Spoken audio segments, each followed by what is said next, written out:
भर्ती लिखित परीक्षा जूनियर और सामान्य दिन की सीरीज में एक महत्वपूर्ण सीरीज आपके लिए लेकर आए हैं। यह series e learning with Durgesh पर राष्ट्र हित में, देश हित में आप सभी के लिए निःशुल्क है।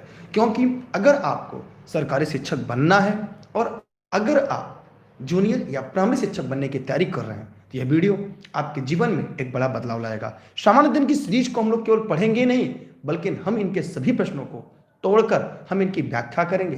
क्योंकि एक प्रश्न के साथ हम लोग 8 से 10 प्रश्नों की तैयारी करेंगे और आप लोग ई लर्निंग विद दुर्गेश की चाहे फेसबुक पेज पे, चाहे यूट्यूब पे, जहां भी इसे निःशुल्क लाइव देख रहे हैं, इस वीडियो के अंत तक बने रहिएगा। बस अपने साथ में कॉपी और कलम रखिएगा, क्योंकि आपको बहुत सारे की पॉइंट ऐसे होंगे जो आपको साथ साथ लिखते चलने पड़ेंगे। क्योंकि आपको भी पता होगा, रेस के घोड़े रेस में अच्छे लगते हैं, खेत में नहीं, और आप सभी रेस के घोड़े हैं।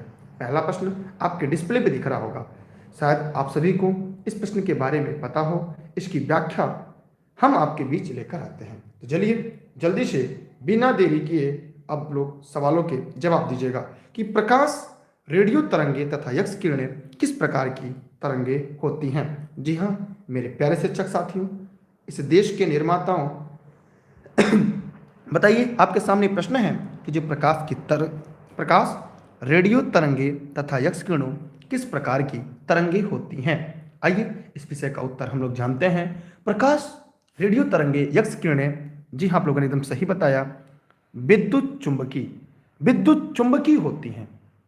दो दोलायमान विद्युत आवेश के कारण उत्पन्न होती है। अगर विद्युत चुंबकीय तरंगों का एक बहुत लंबा आवृत प्रकाश होता है जो 10⁵ हर्ट्ज कि रेडियो तरंगों से कम आवृत्ति से लेकर 10⁻20 हर्ट्ज की गामा किरणों से भी अधिक आवृत्ति तक होती है। यह बात आप लोग को शायद ज्ञात होना चाहिए। लेकिन आइए इसके बारे में बात करते हैं कि सर नाभिकीय तरंगे क्या होती हैं। लिखना चाहे लिख लीजिएगा। जब परमाणु का नाभिकी एक उच्च ऊर्जा स्तर से निम्न ऊर्जा स्तर पर स्थित होता है तो इस प्रक्रिया में गामा किरणें निकलती है। यह सबसे अधिक वेधन क्षमता वाली किरणें होती हैं। अब कि चुंबकीय अनुनाद क्या होता है। चुंबकीय अनुनाद क्या होता है, आइए ध्यान से देखते हैं कि चुंबकीय नाभिकों का एक विशेष गुण है। चुंबकीय नाभिकों का एक विशेष गुण है मस्तिष्क का चुंबकीय अनुनाद प्रतिबिंबन, जिसे हम एमआरआई कहते हैं, नाभिकीय चुंबकीय अनुनाद के सिद्धांत पर ही काम करता है। अगर भूकंपी तरंगे की बात करें तो भूकंपी तरंगे पृथ्वी की आंतरिक परतों व सतहों पर चलने वाली एक ऊर्जा की तरंगे होती हैं जो भूकंप, ज्वालामुखी विस्फोट, भूस्खलन, पृथ्वी के अंदर की मैग्मा को हिलावट और कम आवृत्ति की ध्वनि ऊर्जा वाले मानव के विस्फोटों से भी उत्पन्न होती है। लेकिन इस प्रश्न का जो सही विकल्प है वह ए, इस विकल्प का सही जवाब होगा। आप लोग जैसे इस वीडियो में जुड़िएगा अपने सभी साथी मित्रों को शेयर करना ना भूलिएगा, क्योंकि रेस के घोड़े रेस में अच्छे लगते हैं, खेत में नहीं। अब की बार एक सीट हमार। अगला प्रश्न है, आंख के लेंस की फोकस लेंथ का बदलाव किसकी वजह से होता है। जूनियर, साइंस, आर्ट, सबके लिए है। बताइए। एक प्रश्न आया, सबसे बड़ा घोंसला कौन पक्षी बनाता है। चील बनाता है। बताइए लोग, सभी लोग फटाफट कमेंट करके बताइएगा जो लोग वीडियो को लाइव देख रहे हैं।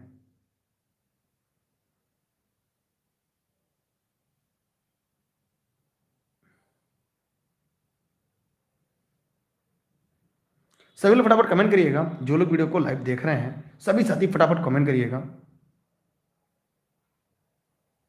आंख के लेंस की फोकस लेंथ का बदलाव किसकी वजह से होता है। सभी साथी जो लोग इस वीडियो को लाइव देख रहे हैं जल्दी से फटाक से कमेंट करेंगे और जवाब देंगे। देखिए आइए, अगर आप जवाब नहीं देते हैं तो हम इस प्रश्न को आपके सामने व्याख्या करते हैं। देखिएगा यहाँ पर स्लियूरी स्नायु के द्वारा देखिए आंख की लेंस फोकस लेंथ में बदलाव सिलियोरी स्नायु की वजह से होता है। आंख के अंदर जो प्रकाश आता है वह केवल कार्निया तथा लेंस के माध्यम से आता है। यहां से आगे की ओर पीसीओ का एक समूह होता है जिसे हम सिल्वरी कहते हैं। जी हां, जिसे हम सिल्वरी के नाम से जानते हैं। यह पेशी दो भागों में विभक्त होती है, एक भाग लेंस के ऊपर और दूसरा भाग लेंस के नीचे होता है। ऊपर वाले भाग को आयरिस तथा नीचे वाले भाग को विलंबन स्नायु कहा जाता है। इसलिए इस प्रश्न का सही विकल्प जो होगा वह डी इसका राइट आंसर होगा। अब की बार नौकरी हमार। जी हाँ मेरे प्यारे शिक्षक साथियों, अगर वीडियो साफ नहीं दिख रहा हो तो इस वीडियो की क्वालिटी बढ़ाकर 360p कर लीजिएगा, चाहे से फेसबुक पे चाहे यूट्यूब पे, जहां भी आप लाइव देख रहे हैं। दूसरा, रबड़, शीशा और प्लास्टिक अच्छे हैं किसके? वाहक, जनरेटर, विद्युत चुंबक, विद्युत रोधक। बहुत ही आसान प्रश्न है। जितने लोग इस वीडियो को लाइव देख रहे हैं सभी लाइव फटाफट कमेंट करेंगे और कमेंट करके बताएंगे कि जूनियर शिक्षक भर्ती और प्राइमरी शिक्षक भर्ती के लिए आपके लिए एक महत्वपूर्ण class e learning with Durgesh पर निःशुल्क लाइव चल रही है। तो जल्दी से मेरे प्यारे शिक्षक साथियों कमेंट करके बताइएगा, क्योंकि रेस के घोड़े रेस में अच्छे लगते हैं। देखिए, रबड़, शीशा और प्लास्टिक जो है ये सभी विद्युत के रोधक होते हैं। क्या होते हैं? ये सभी विद्युत के रोधक होते हैं। इसे हम इंसुलेटर के नाम से जानते हैं। विद्युत रोधी वे पदार्थ होते हैं जो तुलनात्मक रूप से विद्युत धारा के प्रवाह का विरोध करते हैं, जिनमें से होकर सामान्य स्थितियों में बहुत कम धारा प्रवाहित होती है, जैसे प्लास्टिक, शीशा, रबड़, सूखी लकड़ी, बैकेलाइट, एस्बेस्टस, चीनी मिट्टी, कागज, पीसीबी आदि जो होते हैं ये सभी विद्युत के रोधक का काम करते हैं। हम आगे बढ़ रहे हैं अगले प्रश्न की तरफ। सभी को एक तरफ से नमस्ते। ठीक है, चलिए अगला प्रश्न आपके सामने है। निम्न में से कौन सी धातु चाकू से काटी जा सकती है? सभी साथी जो लोग इस वीडियो को ई लर्निंग विद दुर्गेश पर निःशुल्क लाइव देख रहे हैं सभी लोग फटाफट कमेंट करेंगे। अभी तक आप लोगों ने वीडियो को शेयर नहीं किया, लाइक करने के बाद पहला काम वीडियो को शेयर जरूर करिएगा। Thank you. अगला प्रश्न है, निम्न में से कौन सी धातु चाकू से काटी जा सकती है? तो जल्दी से मेरे प्यारे शिक्षक साथियों कमेंट करके बताइए किस धातु को आप चाकू से काट सकते हैं। तो याद रखिएगा, उसको काटने के लिए एक तो पोटेशियम होता है, लिख लीजिएगा अगर नोट्स बना रहे हो तो। पोटेशियम होता है, दूसरा लिथियम होता है, जी हाँ लिथियम होता है, तीसरा सोडियम होता है। तो ये इन धातुओं को हम चाकू से आसानी से काट सकते हैं। सोचिए कितना आसान प्रश्न था। अगर आप सरकारी शिक्षक बनने की तैयारी कर रहे हैं तो आपको ये पता होना चाहिए चाकू से काट सकते हैं, धातु को चाकू से काट सकते हैं। पोटेशियम भी आपका उत्तर आता सही रहता, लिथियम भी सही है, ठीक है, फिर सोडियम भी सही है। माने इसलिए इस प्रश्न का जो सही विकल्प होगा वह डी इसका राइट आंसर होगा। जी हाँ मेरे प्यारे शिक्षक साथियों, हम आगे बढ़ रहे हैं अगले प्रश्न की तरफ, क्योंकि रेस के घोड़े रेस में अच्छे लगते हैं, खेत में नहीं। अगला है आपके लिए, मैं उम्मीद करता हूं यह आपके लिए सबसे ज्यादा महत्वपूर्ण होगा। Acetone, carbon tetrachloride, hydrogen peroxide, द्रव्य अमोनिया, इनका उपयोग क्या क्या होता है एक एक करके हम मिलाते हैं। देखिए, एसीटोन का उपयोग जो नाखून के पालिश के अपसारक के रूप में किया जाता है, जबकि कार्बन टेट्राक्लोराइड का उपयोग हम अग्निशमन के रूप में करते हैं। हाइड्रोजन पेरोक्साइड ये घावों की जो मरहम पट्टी है उसके रूप में, जबकि द्रव्य अमोनिया जो है वो प्रशीतक का काम करती है। इसलिए आप लोग को यहां से 4 प्रश्न आपके तैयार हो गए होंगे। ठीक है, एसीटोन नाखून पालिश अपसारक के लिए, कार्बन टेट्राक्लोराइड अग्निशमन के लिए, हाइड्रोजन पेरोक्साइड घावों की मरहम पट्टी के लिए, द्रव्य अमोनिया प्रशीतक के रूप में। ठीक है, आप लोग क्या वीडियो को शेयर करेंगे अपने फेसबुक पे, अपने व्हाट्सएप ग्रुप पे, जहां भी आप लाइव हैं? यार वीडियो को शेयर करिए, पैसे नहीं लगते। चलिए अगला सवाल आपके लिए है, निम्नलिखित में से क्या आंत के जीवाणु द्वारा संश्लेषित होता है? जल्दी से फटाफट कमेंट करिएगा। कमेंट करके दिए गए प्रश्न का सभी लोग जवाब दीजिएगा, क्योंकि यह क्लास देश हित में, राष्ट्र हित में निःशुल्क है। अब की बार एक सीट हमार, इनमें क्या आंत के जीवाणु द्वारा संश्लेषित होता है? आइए इसके बारे में जानते हैं। जी हाँ मेरे प्यारे शिक्षक साथियों, चलिए देखिए, इसमें विटामिन B12 होगा। विटामिन B12 जो होता है ये आंत के जीवाणुओं द्वारा संश्लेषित होता है। अगर इसका रासायनिक नाम देखेंगे तो क्या कितने लोग को पता है इसका? बताइए, सभी लोग बताइए जल्दी से कमेंट करके, इसका रासायनिक नाम क्या है? विटामिन B12 का रासायनिक नाम किसी को पता है? साइनोकोबैल्मीन, साइनोकोबैलेमीन,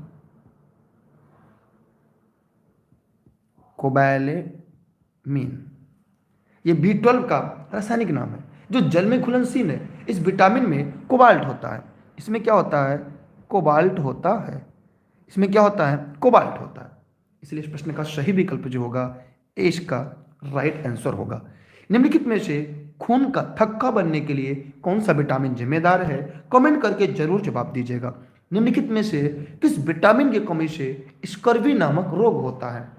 किस विटामिन की कमी से रतौंधी नामक रोग होता है? इन तीनों का जवाब जो लोग सरकारी शिक्षक बनने की तैयारी कर रहे हैं वो जो लोग कमेंट करके जरूर जवाब देंगे। जी हाँ मेरे प्यारे शिक्षक साथियों, इस देश के निर्माताओं, अब की बार एक सीट हम आगे बढ़ रहे हैं। सभी लोग कमेंट जरूर करिएगा। अगला प्रश्न आपके सामने है। निम्नलिखित में से कौन शरीर में प्रतिरोधन क्षमता विकसित करता है? जी हाँ मेरे प्यारे शिक्षक साथियों, जितने लोग इस वीडियो को देख रहे हैं, चाहे इसे फेसबुक पेज पे, चाहे यूट्यूब पे, जहां भी आप इसे निःशुल्क लाइव देख रहे हैं, जल्दी से कमेंट करिएगा और कमेंट करके जवाब जरूर दीजिएगा, क्योंकि आप भी तो रेस के घोड़े हैं। अब की बार नौकरी हमार, कर हर हर मैदान फतेह। सभी लोग फटाफट कमेंट करिएगा। चलिए आइए इसके बारे में हम लोग बात करते हैं। निम्न में कौन शरीर में प्रतिरोधन क्षमता विकसित करता है? जल्दी से कमेंट करिए मेरे प्यारे शिक्षक साथियों, जल्दी से। देखिए अगर ये पूछा जाए तो है एंटीबॉडी।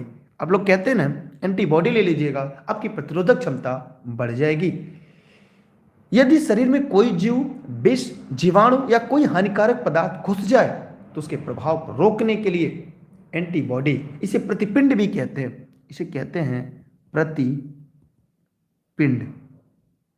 महत्वपूर्ण कार्य करते हैं। एंटीबॉडी एंटीजन नामक पदार्थ से बने होते हैं। एंटीजन के सीरम में रहते हैं। प्लाज्मा में उपस्थित पदार्थों को ही एंटीबॉडी कहते हैं। यह बात आप सभी लोग को अच्छी तरह से ज्ञात होना चाहिए। हम आगे बढ़ रहे हैं अगले प्रश्न की तरफ। ठीक है, अगला बताइएगा जो लोग वीडियो को देख रहे हैं, निम्नलिखित में से कौन सा रोग एक वायरस के द्वारा होता है? जितने लोग इस वीडियो को देख रहे हैं, मेरा उम्मीद है सभी लोग फटाफट कमेंट करेंगे और कमेंट करके दिए गए प्रश्न का जवाब लाइव देंगे। बताइए कौन सा एक वायरस के द्वारा होने वाला रोग है? जल्दी जल्दी कमेंट करिएगा। अगर आप सरकारी शिक्षक बनने का सपना सजोए हैं तो इस वीडियो को अंत तक देखने के साथ साथ दिए गए प्रश्नों का भी जवाब आप सभी को देना है, क्योंकि मैंने आपसे कहा था रेस के घोड़े रेस में अच्छे लगते हैं, खेत में नहीं, और आप तो पहले से ही रेस के घोड़े हैं। जल्दी जल्दी जवाब दीजिएगा मेरे प्यारे शिक्षक साथियों, इस देश के निर्माताओं। चलिए आइए इसके बारे में हम बात करते हैं। इसका होगा, वायरस से होता है हिपेटाइटिस। क्या होता है? हिपेटाइटिस नामक जो रोग होता है वो एक वायरस के द्वारा होता है। आइए इसके विषय में हम जानते हैं। हिपेटाइटिस को हम पीलिया रोग भी कहते हैं। इसे हम पीलिया रोग भी कहते हैं, जो किसके द्वारा होता है? यह वायरस के द्वारा होने वाला एक रोग है। स्मॉल पॉक्स, चिकन पॉक्स, जुकाम, पोलियो, रेबीज, एक्स, मम्स, ये सभी किससे होते हैं? सभी ये जो रोग हैं ये आपके वायरस के द्वारा होते हैं। लिखना चाहें लिख लीजिएगा, आपके लिए बहुत ही इंपॉर्टेंट है। मैं भी लिख दे रहा हूं, वायरस से नोट्स आपका बढ़िया बन जाएगा। होने वाले, यार एक बार आप लोग शेयर कर दीजिए यार, इतनी मेहनत से आपको पढ़ाया जाता है, पता एक एक क्वेश्चन को कैसे सिलेक्ट किया जाता है ताकि जो साइंस वर्ग के हों, कला वर्ग के हों, हमेशा आपको नया प्रश्न मिले। तो मैं आपके लिए मेहनत करता हूँ, बस लोगों को शेयर कर दीजिएगा। कॉपी कलम लेकर बैठे हो तो लिखते चलिएगा। इसमें क्या होगा? स्मॉल पॉक्स, स्मॉल पॉक्स लिख लीजिए भैया, और नहीं शेयर करना है तो क्या कर सकते हैं हम, मैं तो मेहनत करूंगा भैया। चिकन पॉक्स, मेरा उद्देश्य आपका सिलेक्शन है, कर भला तो हो भला। जुकाम, ये सभी क्या होता है? वायरस से होता है। ठीक है। मम्प्स, कोरोना, ठीक, पोलियो,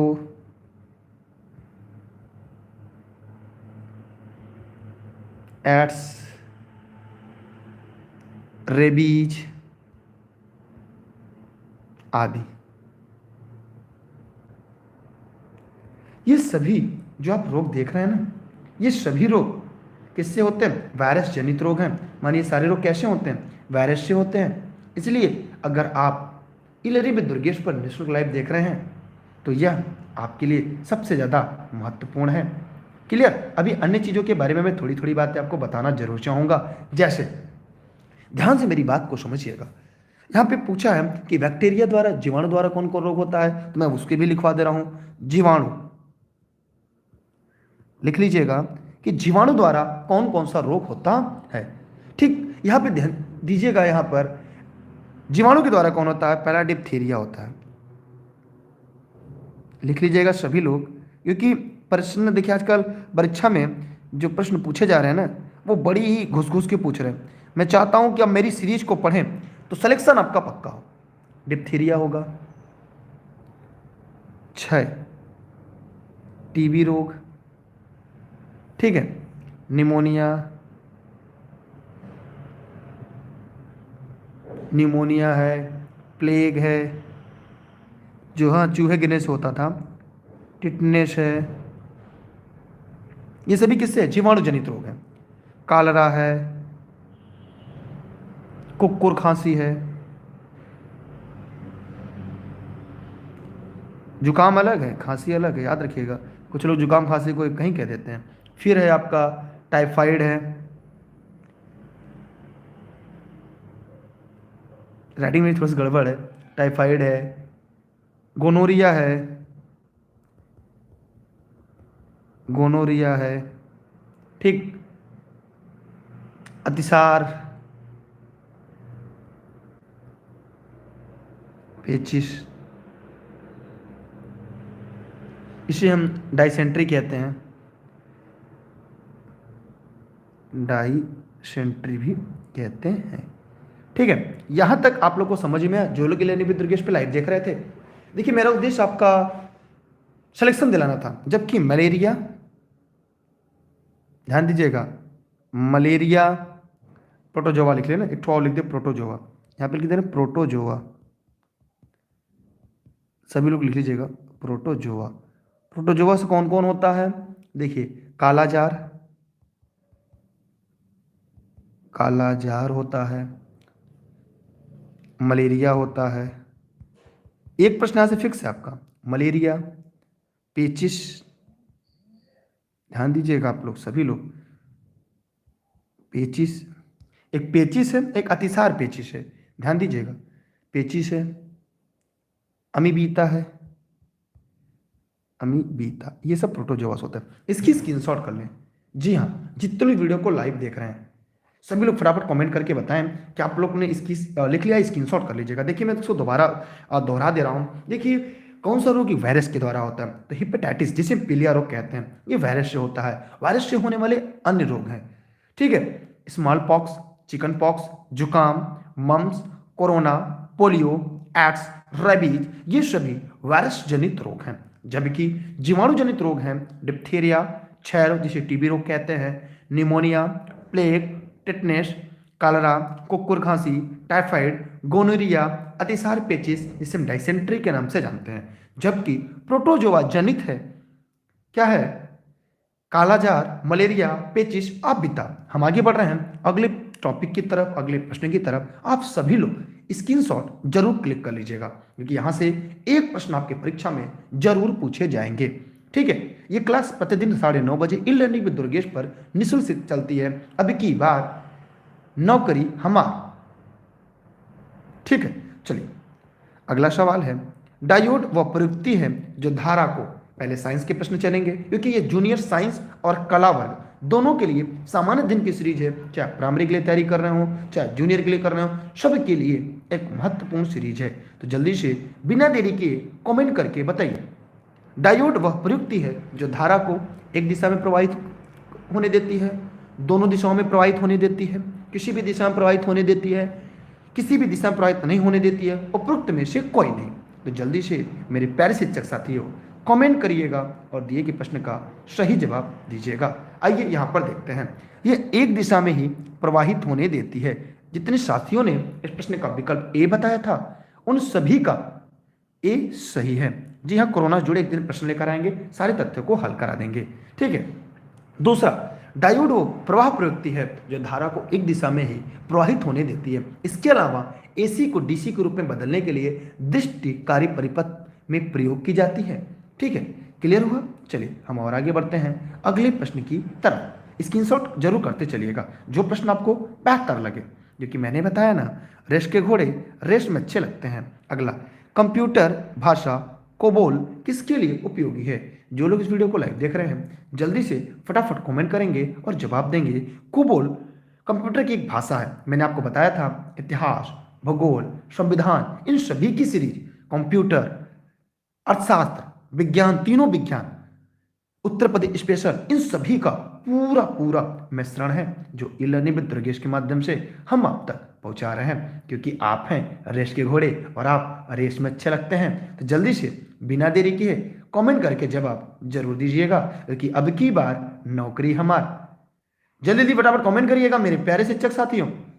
देखिए, आइए अगर हम कोबोल की बात करें, जी हाँ, कोबोल का फुल फॉर्म किसी को पता है? लिख लीजिएगा, कॉमन बिजनेस ओरिएंटेड लैंग्वेज। यह व्यवसायिक कार्य के लिए इसका प्रयोग किया जाता है। हमने इसके पहले इसके बारे में पढ़ाया था। ये व्यवसायिक कार्य के लिए किया जाता है। इस भाषा को एक समूह के वाक्यों में लिखा जाता है जिसे हम पैराग्राफ कहते हैं। पैराग्राफ को मिलाकर एक सेक्शन तथा सेक्शनों को मिलाकर डिवीजन कहा जाता है। इसका प्रयोग व्यवसायिक कार्यों के लिए किया जाता है। इसका फुल फॉर्म है कॉमन बिजनेस ओरिएंटेड लैंग्वेज, इसका फुल फॉर्म है। ठीक, इसलिए इस प्रश्न का सही विकल्प क्या होगा? ए होगा। हम आगे बढ़ रहे हैं अगले प्रश्न की तरफ। अगला प्रश्न आपको मिलाना है। यहां पर अब हम साइंस के प्रश्न खत्म हो चुके हैं, अब हम लोग चल रहे हैं सामान्य अध्ययन की तरफ। अब हम आर्ट के सेक्शन की तरफ चल रहे हैं। ठीक है, चलिए ध्यान दीजिएगा। कुंभा, परुसणी, शदानीरा, शतुद्री। तो जो कुंभा है ये कहां पर है? ये काबुल में है, काबुल अफगानिस्तान में है। परुसणी ये रावी, शदानीरा इसे हम गंडक को कहते हैं, फिर शतुद्री सतलज को कहते हैं। ये आपके लिए काफी महत्वपूर्ण था, जिसकी स्क्रीनशॉट आप जरूर क्लिक कर लीजिएगा। अगला प्रश्न आपके सामने है। यहां पर भी केवल मिलान करना है, यहां से चार चार, क्योंकि आजकल प्रश्न के ट्रेंड बदल रहे हैं। अब नए नए तरह के प्रश्न पूछे जा रहे हैं। क्या आप लोगों ने वीडियो को अभी तक लाइक किया है? अगर आपको लग रहा है कि वीडियो आपके काम का है तो प्लीज लाइक करने के बाद जरूर शेयर करिएगा। देश हित में, राष्ट्र हित में। यहां पर जाली का प्रकार उत्खनन है, इसका ये है IEM व्हीलर सिद्धांत पर। अस्तर विन्यास जो है थॉमस जेफरसन का सिद्धांत है। रेडियो कार्बन तिथि का बहुत ही इंपॉर्टेंट है आपके लिए, यह डब्ल्यू लीबी पद्धति है। कौन सा? W Libby. लेकिन पिट रिवर्स पद्धति त्रियामी मापन होता है। चलिए अगला प्रश्न है। सबसे पहले चार आश्रमों का वर्णन किस उपनिषद में मिलता है? अब यहां से आपका भारतीय इतिहास शुरू हो चुका है। यार पैसा नहीं कटेगा, अगर आप सिलेक्शन के लिए पढ़ रहे हैं तो मेरा सपोर्ट आप करेंगे, हम आपका करेंगे, और तभी आप सिलेक्शन के और नजदीक पहुंचेंगे। ठीक है, जल्दी से बताइए कमेंट करके।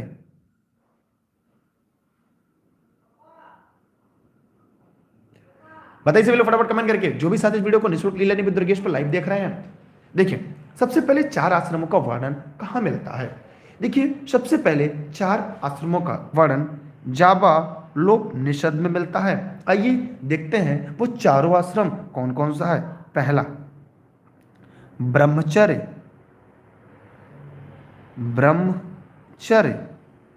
दूसरा गृहस्थ,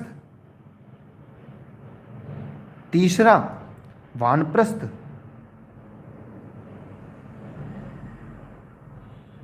चौथा सन्यास।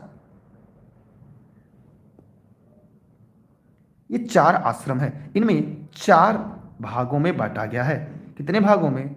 चार भागों में बांटा गया है। इसलिए इस प्रश्न का उत्तर जो होगा, ठीक, इसलिए ब्रह्मचर्य आश्रम, गृहस्थ, वानप्रस्थ, इनको 25 × 4 ये 100 वर्षों को हिंदू धर्म के आधार पर बांटा गया है। ठीक है, यहां जॉब जाबालोनिपनिषद में इसका जिक्र मिलता है। हम आगे बढ़ रहे हैं अगले प्रश्न की तरफ। चलिए, अगला है कश्मीर का अकबर किसे कहते हैं। एकदम यूनिक प्रश्न है, मैंने आपसे वादा किया था प्रतिदिन हम नए प्रश्न लेकर आएंगे। जैसा कि आज फिर आपके सामने एक नया प्रश्न मिला है जिसका नाम है कि कश्मीर का अकबर किसे कहते हैं। तो जल्दी से कमेंट करके बताइएगा कि कश्मीर का अकबर किसे कहते हैं। जितने भी साथी इस वीडियो को निःशुल्क live e learning with Durgesh पर देख रहे हैं, चाहे फेसबुक पेज पे चाहे यूट्यूब पे, जल्दी से फटाफट कमेंट करके बताइएगा। सभी साथी फटाफट कमेंट करिएगा।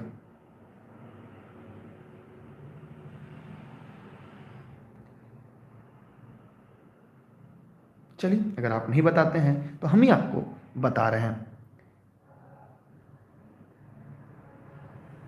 देखिए, कश्मीर का सभी लोगों ने एकदम सही बताया है, जैनुल आबिदीन को कहते हैं। बहुत अच्छा आप लोगों ने बताया, जैनुल आबिदीन को कहते हैं। आइए इसके बारे में जानते हैं। जैनुल आबिदीन को कश्मीर का अफजल कहते हैं। इनका मूल नाम किसी को पता है? जैनुल आबिदीन का मूल नाम क्या है या वास्तविक नाम क्या है? कोई जानता हो कमेंट करके बताएं। इनका मूल नाम शाही खां था। क्या नाम था? शाही खां था।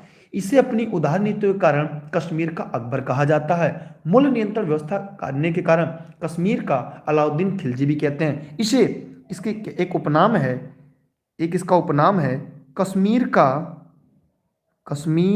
का अलाउद्दीन खिलजी। लिख लीजिएगा, कश्मीर का, जो लोग आज पहली बार सुन रहे होंगे लिख लेंगे कश्मीर का अलाउद्दीन खिलजी। देखिए, मुझे पता था, मैंने आप लोग को लिखवा दिया। इसे कश्मीर का अलाउद्दीन खिलजी कहते हैं। किस कारण कहते हैं? मूल्य नियंत्रण के कारण, मूल्य नियंत्रण व्यवस्था के कारण, जबकि उदार नीति के कारण इसे हम कश्मीर का अकबर कहते हैं। उदार नीति के कारण हम इसे कश्मीर का अकबर कहते हैं। इसका मूल नाम शाही खान था और इसे जैनुल आबिदीन कहते हैं। कश्मीर का जलाउद्दीन खिलजी, इसे कहते हैं जैनुल आबिदीन को कहते हैं और इसने मूल्य नियंत्रण किया था। हम आगे बढ़ रहे हैं, लेकिन आपका निवेदन है कि वीडियो को अपने सभी साथी मित्रों को शेयर करिएगा, सबको, क्योंकि यह क्लास केवल ई लर्निंग विद दुर्गेश पर लाइव चलती है, बाद में इसे नहीं देख पाएंगे, इसलिए सब लोग 9:30 बजे लाइव आ जाए। ठीक, आगे बढ़ते हैं। यहां तक क्लियर होगा कॉन्सेप्ट ना? चलिए, देखिए, अलाउद्दीन खिलजी को कश्मीर का जैनुल आबिदीन कहते हैं, कश्मीर का अकबर जैनुल आबिदीन को कहते हैं, जिसका मूल नाम शाही खान था। ठीक है, चलिए, अगला प्रश्न आपके लिए है, निम्नलिखित में से किस भाषा में विजयनगर के शासक कृष्णदेव राय ने अपने सुप्रसिद्ध ग्रंथ अमुक्तमाल्य, और कमेंट करके दिए गए प्रश्न का जवाब देंगे। देखिए, कृष्णदेव राय ने अपनी प्रसिद्ध अमुक्तमाल्यद की रचना तेलुगु भाषा में किया था। किस भाषा में? तेलुगु भाषा में किया था, इसलिए इस प्रश्न का सही विकल्प सी होगा। इनकी प्राचीन इतिहास पर आधारित पुस्तक वंश चरितावली तेलुगु के साथ साथ संस्कृत में मिलती है। मतलब किसकी? कृष्णदेव राय की। अन्य प्रमुख अगर पुस्तक की बात करें कृष्णदेव राय की, तो एक इनकी पुस्तक है वंश चरितावली। लिखना चाहे लिख लीजिएगा, वंश, बहुत इंपॉर्टेंट है, वंश चरितावली। ये 2 भाषा में है। ये कितने भाषा में? 2। मतलब पहले तो ये तेलुगु में है, जो आपको पता हो गया, लेकिन तेलुगु के साथ साथ ये संस्कृत में भी है। मोस्ट इंपॉर्टेंट है किसकी? कृष्णदेव राय की एक प्रसिद्ध रचना है वंश चरितावली। ठीक है, वंश चरितावली तेलुगु प्लस संस्कृत में है। अगर हम देखा जाए तो प्रख्यात इतिहासकार तेजपाल सिंह धामा ने हिंदी में इनके जीवन को अप्रामाणिक उपन्यास आंध्र घोष लिखा है। क्या लिखा है? आंध्र घोष लिखा है। तेलुगु भाषा के 8 प्रसिद्ध कवि इनके दरबार में थे, जिन्हें अष्टदिग्गज कहते हैं। ध्यान दीजिएगा, अष्टदिग्गज। एक प्रश्न आता है, सभी लोग जरा कमेंट करके बताएं, अष्टदिग्गज किसे कहते हैं? तो अष्टदिग्गज जो थे वो किस भाषा के थे? तेलुगु भाषा के कवि थे। ये कवि थे किस भाषा के? तेलुगु। ये तेलुगु भाषा के कवि थे। ठीक है, किनके दरबार में थे? तो कृष्णदेव राय के दरबार में थे। सोचिए कितने प्रश्न आपको यूनिक मिले हैं। पहला प्रश्न मिला अमुक्ताया माल्यद तेलुगु भाषा में रचना थी। ये इनकी प्रसिद्ध रचना थी। वंश चरितावली तेलुगु शास्त्र संस्कृत में इनकी रचना है। लेकिन तेलुगु भाषा के 8 प्रसिद्ध कवि इनके दरबार में थे, जिन्हें हम अष्टदिग्गज कहते हैं। अगर आपकी प्रश्न आ जाए, वीडियो साफ चल रहा है लाइव एकदम, कि पूछा जाए कि अष्टदिग्गज किसके दरबारी कवि थे, तो कृष्णदेव राय के थे। कवि थे, कैसे थे? तेलुगु भाषा के। समझ में आया सब लोग को? मैं आगे बढ़ रहा हूं अगले प्रश्न की तरफ। मेरा निवेदन है आपसे फिर कि वीडियो को लाइक करने के बाद सभी साथी मित्रों को शेयर करिएगा। जब आप लोग दिल से सहमत हो जाइएगा, इससे बेहतर इलेनी विद दुर्गेश से बाहर आपको अन्य यूट्यूब चैनल पे नहीं मिलेगा। जीएस की सीरीज। अगला प्रश्न आपके सामने है, विजयनगर साम्राज्य में 12 अधिकारियों का वह समूह जो गांव के कार्यों को देखता था, उसे क्या कहते थे? सभी साथी फटाफट कमेंट करके जवाब दीजिएगा। जी हाँ मेरे प्यारे शिक्षक साथियों, इस देश के निर्माताओं, चलिए आइए एक एक करके इनके विषय में हम लोग जानने का प्रयास करते हैं, पढ़ने का प्रयास करते हैं, क्योंकि रेस के घोड़े रेस में अच्छे लगते हैं, खेत में नहीं। ठीक है, ठीक, चलिए ध्यान देते हैं हम लोग। जितने लोग इस वीडियो को लाइव देख रहे हैं, सभी साथी फटाफट कमेंट करेंगे और कमेंट करके दिए गए प्रश्न का लाइव जवाब देंगे। ठीक, देखिए, विजयनगर साम्राज्य में 12 अधिकारियों का वह समूह जो गांव के कार्यों को देखता था, उसे क्या कहते थे? देखिए यहां पर इस प्रश्न का सभी लोगों ने जवाब दिया है। कुछ लोगों ने गलत, कुछ लोगों ने सही। इस प्रश्न का उत्तर है, सही बताया है, आयंगार। विजयनगर काल में ग्रामीण प्रशासन की महत्वपूर्ण विशेषता आयंगार व्यवस्था थी। इस व्यवस्था के अनुसार एक स्वतंत्र इकाई के रूप में प्रत्येक गांव को संगठित करते थे, जिसके लिए शासन की 12 शासकीय अधिकारियों को नियुक्त किया जाता था। इन 12 शासकीय अधिकारियों के समूह को आयंगार कहते थे। इन अधिकारियों की नियुक्ति सरकार द्वारा की जाती थी। किसके द्वारा? सरकार द्वारा की जाती थी। ठीक है, किसी को अब कोई डाउट हो, कोई समस्या हो, तो जल्दी से कमेंट करके जवाब दे। ठीक, बताइए सभी लोग, जितने लोग वीडियो को लाइव देख रहे हैं बताइए सभी लोग। नहीं बताएंगे? चलिए, अगर आप नहीं बताते हैं तो हम आपको बताते हैं।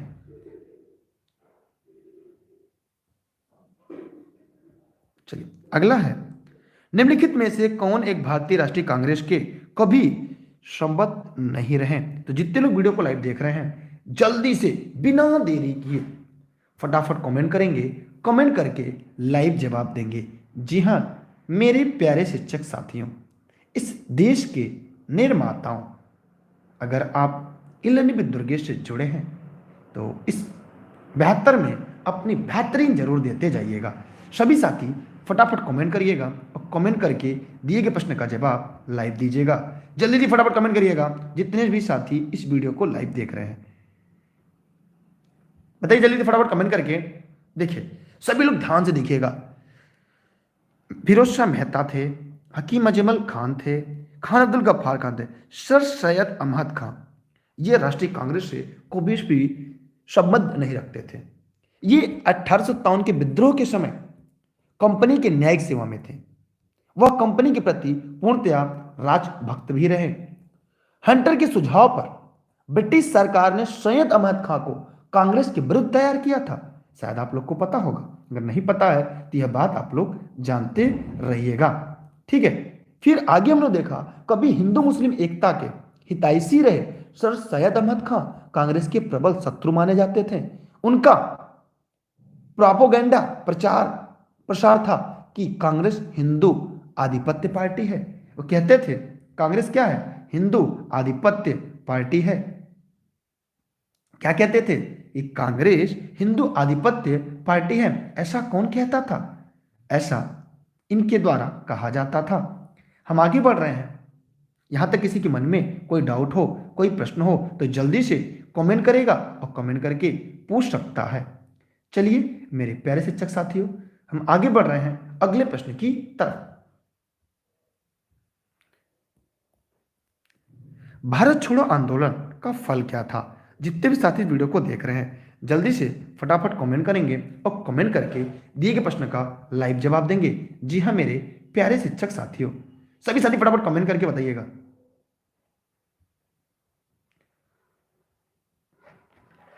सभी लोग फटाफट कमेंट कर बताइए, जितने लोग वीडियो को लाइव देख रहे हैं, सभी साथी जितने लोग वीडियो को देख रहे हैं।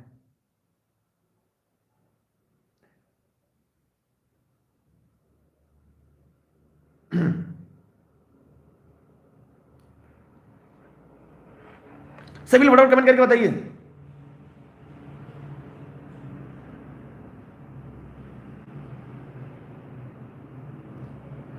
जल्दी से फटाफट कमेंट करिए। देखिए, भारत छोड़ो आंदोलन का फल क्या था, सभी लोग फटाफट कमेंट करके बताइएगा। देखिए, क्वेश्चन आप लोग को दिख रहा होगा, नहीं दिख रहा होगा तो मैं इसको बड़ा कर दे रहा हूं, अब आपको शायद दिख रहा होगा। देखिए, यहां पे सभी लोग ध्यान से देखिएगा, भारत छोड़ो आंदोलन फल किसका था, एकदम ध्यान से समझने का प्रयास करिएगा। यकीन मानिए आपके लिए बहुत ही बेहतर होने जा रहा है सभी साथी। देखिए, यहां पे क्या क्या चीजें हैं, इसे जैसे अगर हम लोग ध्यान से देखें तो भारत छोड़ो जो आंदोलन था उसमें क्रिप्स के प्रस्ताव को भारतीयों के नैराश्य का, भारत पर जापानी आक्रमण की धमकी था, भारत छोड़ो आंदोलन जिसे हम अगस्त क्रांति कहते हैं, इसे हम अगस्त क्रांति भी कहते हैं, अगस्त क्रांति के नाम से भी जानते हैं। यह द्वितीय विश्व युद्ध के समय 8 अगस्त 1942, द्वितीय विश्व युद्ध के समय कब, 8 अगस्त 1942 को प्रारंभ किया गया। यह भारतीय जनता की वीरता लड़ाकूपन की अद्वितीय मिसाल है। गांधी जी ने इस आंदोलन के दौरान करो या मरो का नारा दिया। करो या मरो का नारा किसने दिया, करो या मरो का नारा किसने दिया, गांधी जी ने दिया। कब दिया, इसी समय दिया। यह एक मंत्र है, उन्होंने कहा यह एक मंत्र है जो मैं आपको देता हूं, इसे आप अपने हृदय में अंकित कर सकते हैं, अपनी सांस द्वारा व्यक्त कर सकते हैं। वह मंत्र है करो या मरो, या तो हम भारत को आजाद कराएंगे या इसे कोशिश में अपनी जान दे देंगे, अपनी गुलामी को देखने के लिए हम जिंदा नहीं रहेंगे। इस ऐतिहासिक आंदोलन की एक बड़ी खूबी यह रही, इसके द्वारा आजादी की मांग राष्ट्रीय आंदोलन की पहली मांग बन गई। जी हां, पहली मांग बन गई। इसलिए इस प्रश्न में क्या होगा कि सभी लोग ध्यान दें, 1 और 20 पर सही जवाब होगा। ठीक है, यहां पर इसका उत्तर अगर देखेंगे तो ए होगा, मतलब ए और बी ये दोनों गलत है। भड़काया नहीं था बल्कि उन्होंने आजादी के प्रति प्रेरित किया था। अगला है आपके सामने, ध्यान से देखिएगा, निम्न में से भारत में 19वीं शताब्दी में पड़े किस अकाल को प्रकोप का समुद्र कहा गया था।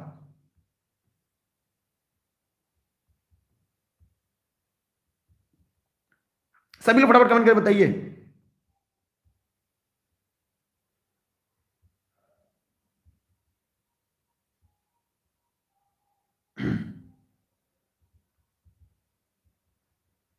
सभी लोग फटाफट कमेंट करके बताइएगा, जितने लोग वीडियो को लाइव देख रहे हैं सभी लोग, सभी लोग फटाफट बताइए।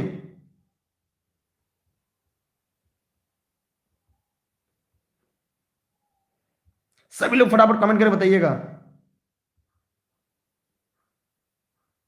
जल्दी जल्दी फटाफट कमेंट करके बताइएगा। चलिए, अगर आप नहीं बताते हैं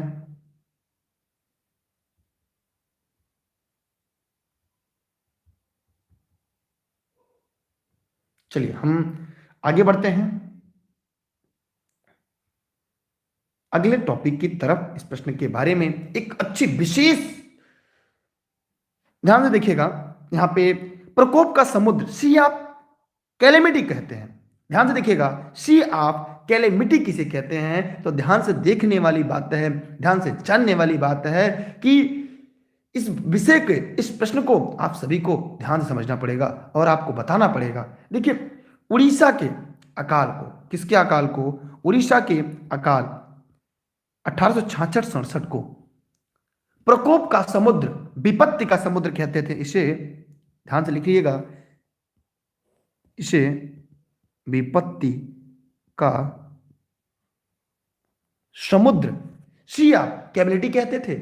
इस अकाल में अगर ये बात की जाए, इस अकाल में, जी हाँ मेरे प्यारे शिक्षक साथियों, जितने लोग वीडियो को लाइव देख रहे हैं ध्यान से समझने का प्रयास करिएगा, क्योंकि यह बहुत ही मजेदार प्रश्न की सीरीज है जो शायद आपको किताबों में जल्दी मिल ना पाए। सभी लोग फटाफट कमेंट करके बताइएगा, जितने लोग वीडियो को लाइव देख रहे हैं।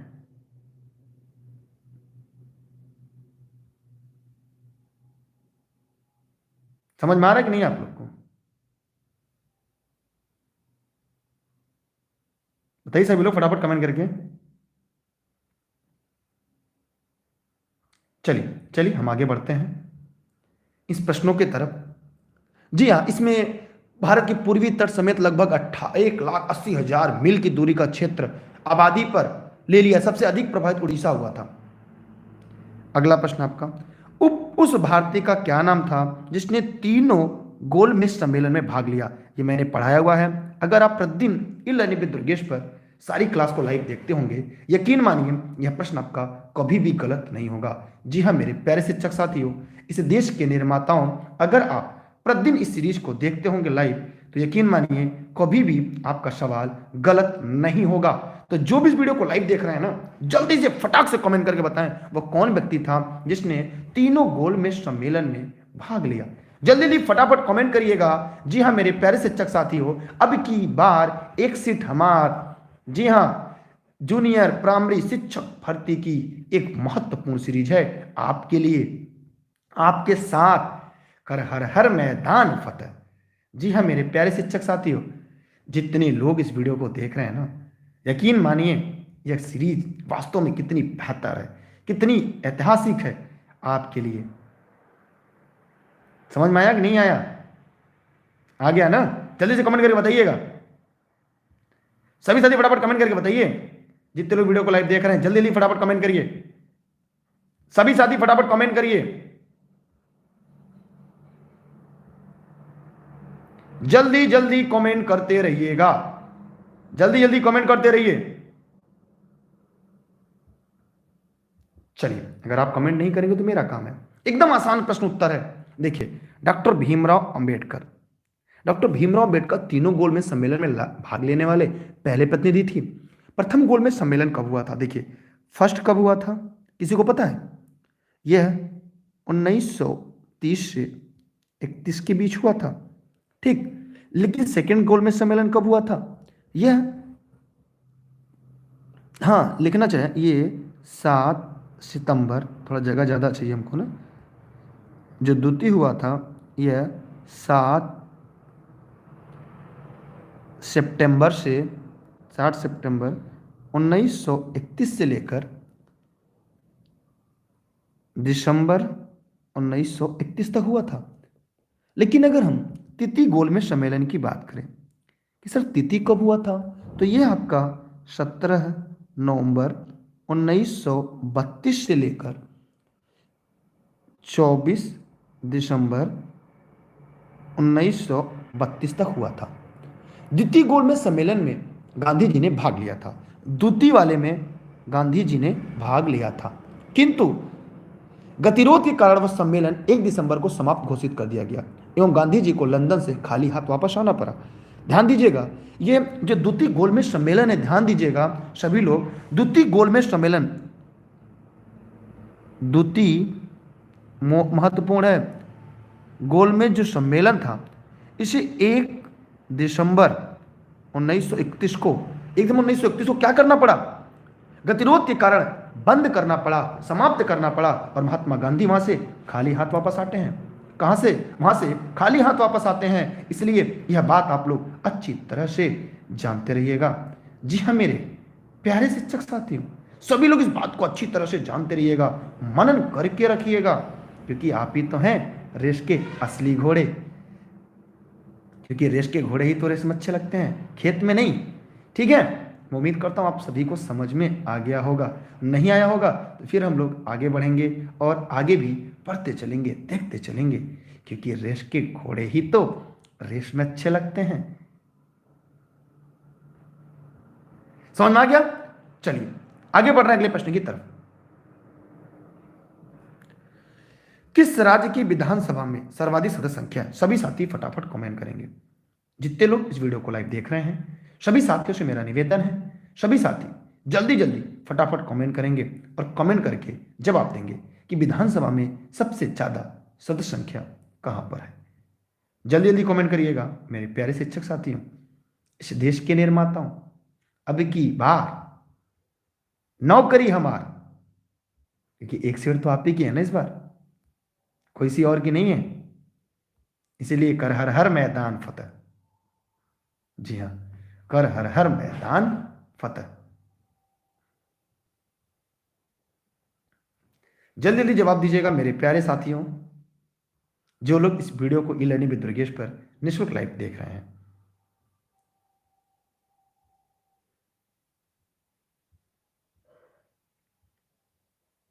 सभी साथी फटाफट कमेंट करिएगा।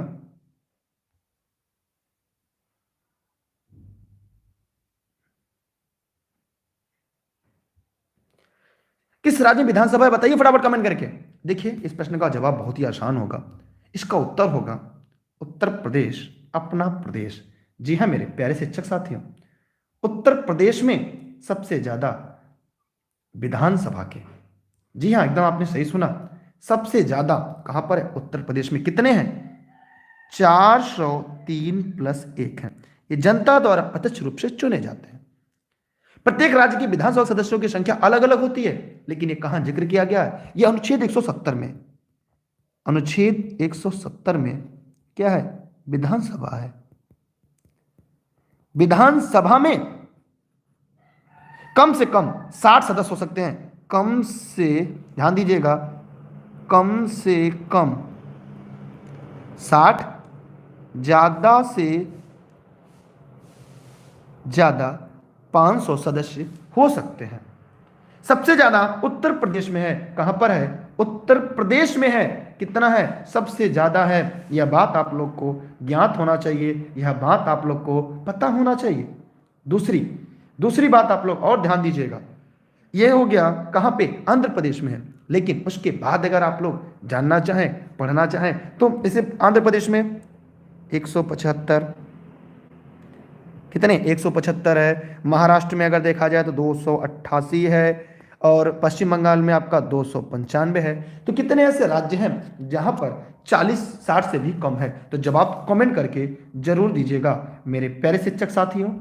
इस देश के निर्माताओं, जो लोग इस वीडियो को निःशुल्क ई लर्निंग विद दुर्गेश पर लाइव देख रहे हैं, जल्दी से कमेंट करके बताइएगा। जितने भी साथी इस वीडियो को लाइव देख रहे हैं, जल्दी से फटाफट कमेंट करिएगा। समझ में आया ना आपको? अगर जिसको समझ में आ गया वही कमेंट करे, जिसको नहीं समझ में आया वो ये न कमेंट करे। निम्न में से कौन सा 73वें संविधान संशोधन में सम्मिलित है? एकदम आसान प्रश्न है, एकदम हलवा वाला प्रश्न है। तो बिना देरी किए जल्दी से फटाक से जवाब दीजिएगा। जो भी साथी वीडियो को लाइव देख रहे हैं जल्दी जल्दी बताइए। सभी साथी फटाफट कमेंट करिए। जितने भी वीडियो को लाइव देख रहे हैं जल्दी जल्दी बताइए। सभी साथी फटाफट कमेंट करके बताइएगा। सभी साथी जितने भी वीडियो को लाइव देख रहे हैं जल्दी जल्दी बताइए, क्योंकि रेस के घोड़े रेस में अच्छे लगते हैं, खेत में नहीं, और अब तो रेस के घोड़े हैं। जल्दी जल्दी जवाब दीजिएगा मेरे प्यारे शिक्षक साथियों। सभी साथी फटाफट कमेंट करिए। देखिए, इस प्रश्न का उत्तर एकदम आसान है। 73वें संविधान संशोधन द्वारा पंचायती राज व्यवस्था को 11वीं अनुसूची का हिस्सा बनाया गया था। किसके? 11वीं अनुसूची का हिस्सा बनाया गया था। इसके द्वारा पंचायती राज व्यवस्था को कानूनी दर्जा पूरे देश में आपके मिला था। ठीक, तो यह बात आप लोग जानते रहिएगा, क्योंकि यह आपके लिए बहुत ही उपयोगी होने जा रहा है। ठीक, समझ में आया ना आप लोग को? दूसरी बात, यहां पर कौन कौन सा स्तर है? पहला जिला पंचायत, जिला पंचायत, क्षेत्र पंचायत और ग्राम पंचायत। सबसे छोटी इकाई ग्राम पंचायत है। नगर पंचायत, नगर इसके अंतर्गत नहीं आता। जी हाँ, नगर पंचायत जो है वह इसके अंतर्गत या इस श्रेणी के अंतर्गत नहीं आता। यह बात आप लोग भली भांति और पूर्णतया जानते रहिएगा। 73वें संविधान संशोधन 1992-93 में संघीय लोकतंत्र ढांचे के एक नए युग का सूत्रपात हुआ, जिसे हम बलवंत राय मेहता की त्रिस्तरीय पंचायती राज व्यवस्था कहते हैं, जिसका पहला ट्रायल 1959 में 2 अक्टूबर के नागौर जिले से शुरू हुआ था। बाद में से 73वें संविधान संशोधन के द्वारा भारत में इसे कानूनी दर्जा दिया जाता है। कानूनी दर्जा देने के बाद पहला राज्य मध्य प्रदेश है, जहां पर इसे लागू किया जाता है। लेकिन दूसरी तरफ अगर हम यहां पे देखें, इसकी 3 इकाई है। किसके अनुसार? बलवंत राय मेहता के लिए, जिसमें ग्राम पंचायत, क्षेत्र पंचायत, जिला पंचायत है। जबकि अगर हम 74वें संविधान संशोधन की बात करें तो वहां पे हमें नगर पालिका मिलता है। क्या मिलता है? नगर पालिका मिलता है। इसके द्वारा जो अनुसूची है, अनुसूची यहां पर 12 जोड़ी गई, लेकिन इसके लिए जो अनुसूची थी वह थी 11। तो यह बातें आपके लिए बहुत ही उपयोगी है, बहुत ही महत्वपूर्ण है। ठीक, समझ में आया आप लोग को कि नहीं? समझ में आया कि नहीं आप लोग को? जो लोग वीडियो को लाइव देख रहे हैं जल्दी से कमेंट करके बताइएगा, क्योंकि मैंने आपसे पहले कहा ना कि रेस के घोड़े ही तो रेस में अच्छे लगते हैं। आप तो पहले से ही रेस के घोड़े हैं। कोई दिक्कत, कोई समस्या नहीं है ना? चलिए तो हम और आगे बढ़ते हैं अगले प्रश्न की तरफ। इसका उत्तर क्या होगा? 1, 2 और 3। एक छोटा सवाल है आपसे कि पंचायती राज व्यवस्था दिवस कब मनाया जाता है? जी हाँ मेरे प्यारे शिक्षक साथियों, जल्दी से कमेंट करके बताइएगा कि पंचायती राज व्यवस्था दिवस कब मनाया जाता है। सभी साथी फटाफट कमेंट करिएगा। कमेंट करने के बाद सभी साथी जितने लोग वीडियो को लाइव देख रहे हैं ना, सभी साथी फटाफट कमेंट करिएगा। कमेंट करने के बाद दिए गए प्रश्न का लाइव जवाब दीजिएगा। सभी साथी जो वीडियो को देख रहे हैं सभी लोग फटाफट कमेंट करेंगे। जितने भी साथी इस वीडियो को लाइव देख रहे हैं सभी साथी फटाफट कमेंट करेंगे। जितने भी इसको वीडियो को लाइव देख रहे हैं सभी लोग फटाफट कमेंट करिए। चलिए नहीं कमेंट करेंगे तो हम आगे बढ़ रहे हैं। 24 April is a right answer. 24 अप्रैल को यह पूरे भारत में लागू होना शुरू हुआ था, इसलिए इसे प्रत्येक वर्ष 24 अप्रैल को पंचायती राज दिवस के रूप में मनाया जाता है। जल्दी जल्दी फटाफट कमेंट करिएगा जितने भी साथी इस वीडियो को लाइव देख रहे हैं। फटाफट कमेंट करिएगा सभी साथी।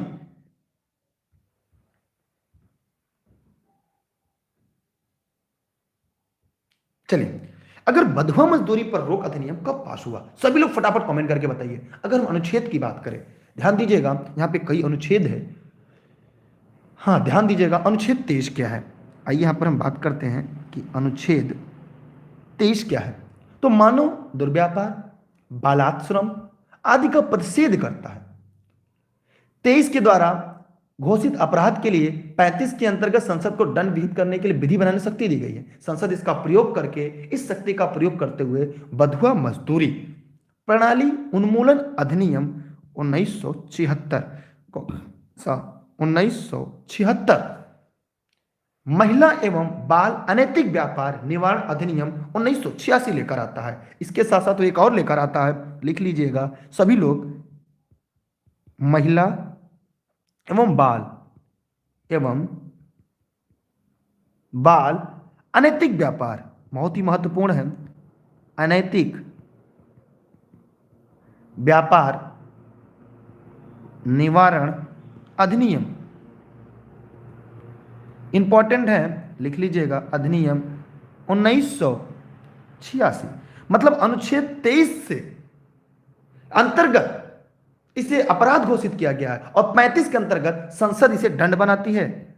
इसी के आधार पर इसके आधार पर अनुच्छेद 35 के अंतर्गत इसे विधि बनाने की शक्ति संसद को दी गई है। संसद इसी शक्ति का प्रयोग करके 1976 में बंधुआ मजदूरी पर रोक अधिनियम 1976 लाता है। फिर आगे चलकर महिला एवं बाल अनैतिक व्यापार निवारण अधिनियम 1986 लेकर आता है। इसलिए यहां पर दोनों बातें आप लोग याद रखिएगा, ये बहुत ही महत्वपूर्ण है। और अगर आप लोग रेस के घोड़े हैं और आप लोग सिलेक्शन के लिए पढ़ रहे हैं, ये सारी बातें आपको अच्छी तरह से जानना और समझना चाहिए। फिर भी अगर आपके मन में कोई समस्या है, कोई प्रश्न है, तो सभी साथी कमेंट करके जरूर पूछिएगा। सभी लोग जितने लोग इस वीडियो को लाइव देख रहे हैं, चाहे हमारे Facebook page e-learning with Durgesh पर निःशुल्क है, चाहे YouTube channel e-learning with Durgesh पे, जहां भी लाइव देख रहे हैं, यार वीडियो को शेयर कर सकते हैं आप लोग। अगर अपने सभी साथी मित्रों को शेयर कर दिया ना, तो बहुत बहुत धन्यवाद आपका। शेयर कर दीजिए, पैसे नहीं कटेंगे, कर भला तो हो भला। अगर आपको लग रहा है इससे बेहतर कोई ई-लर्निंग विद दुर्गेश के अलावा अगर कहीं भी कोई बेहतर पढ़ा दे, तो चैनल को ना सब्सक्राइब कर दीजिएगा। ठीक है, चलिए हम आगे बढ़ रहे हैं अगले प्रश्न की तरफ। इसमें सभी है आप चाहे जूनियर की चाहे प्राइमरी की, 9:30 बजे क्लास आपकी लाइव चलती है। अगला प्रश्न, भारत के संविधान में अपशिष्ट शक्तियां दी गई हैं। सभी लोग फटाफट कमेंट करिएगा जितने लोग वीडियो को लाइव देख रहे हैं, सभी साथी जल्दी जल्दी कमेंट करके बताइएगा। सभी लोग फटाफट कमेंट करिएगा और दिए गए प्रश्न का लाइव जवाब दीजिएगा। सभी साथी जितने लोग इस वीडियो को लाइव देख रहे हैं, जल्दी जल्दी कमेंट करिएगा।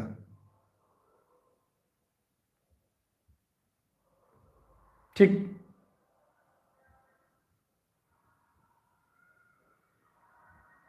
जल्दी जवाब दीजिएगा सभी लोग फटाफट कमेंट करके।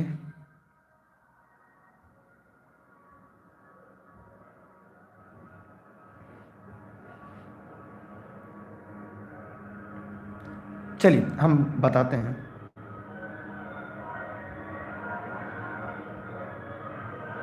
देखते हैं इस प्रश्न का सही उत्तर क्या होगा। यहां पर क्या होगा, केंद्र के पास। जहां भी कोई भी शक्तियां केंद्र और राज्य के बंटवारे में नहीं आती, वो किसको मिलती हैं, केंद्र को मिलती है। किस आधार पर, तो आप कहेंगे सर कौन सा अनुच्छेद है, तो 248।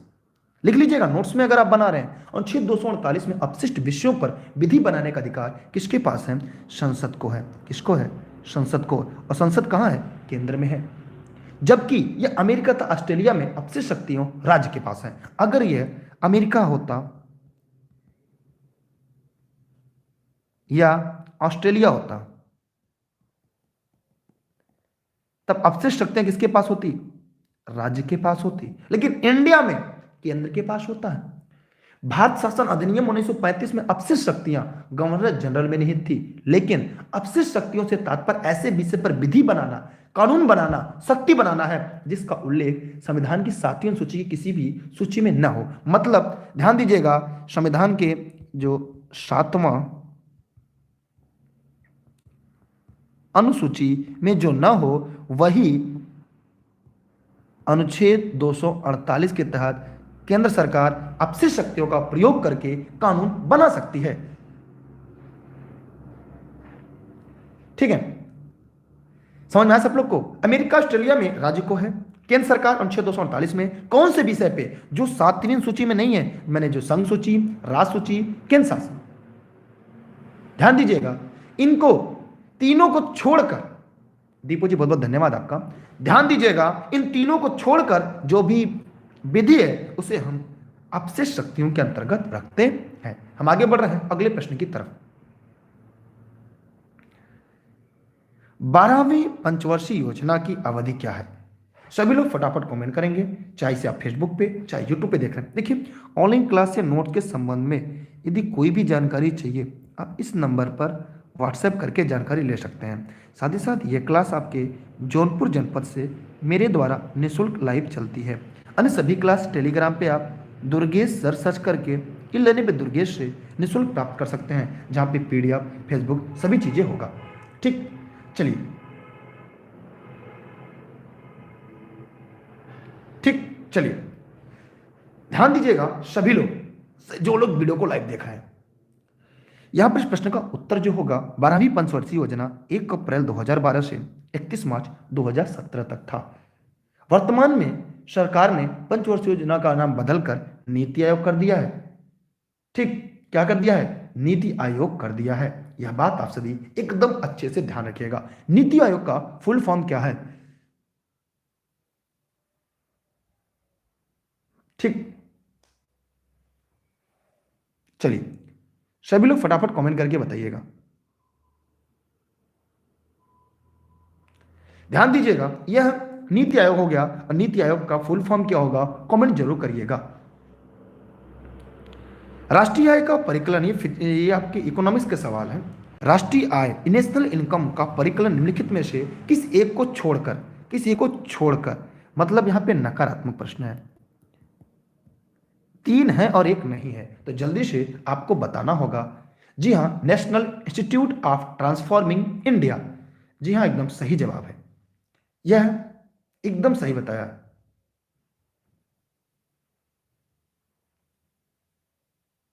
सभी लोग समझ में आ गया जितने लोग वीडियो को देख रहे हैं।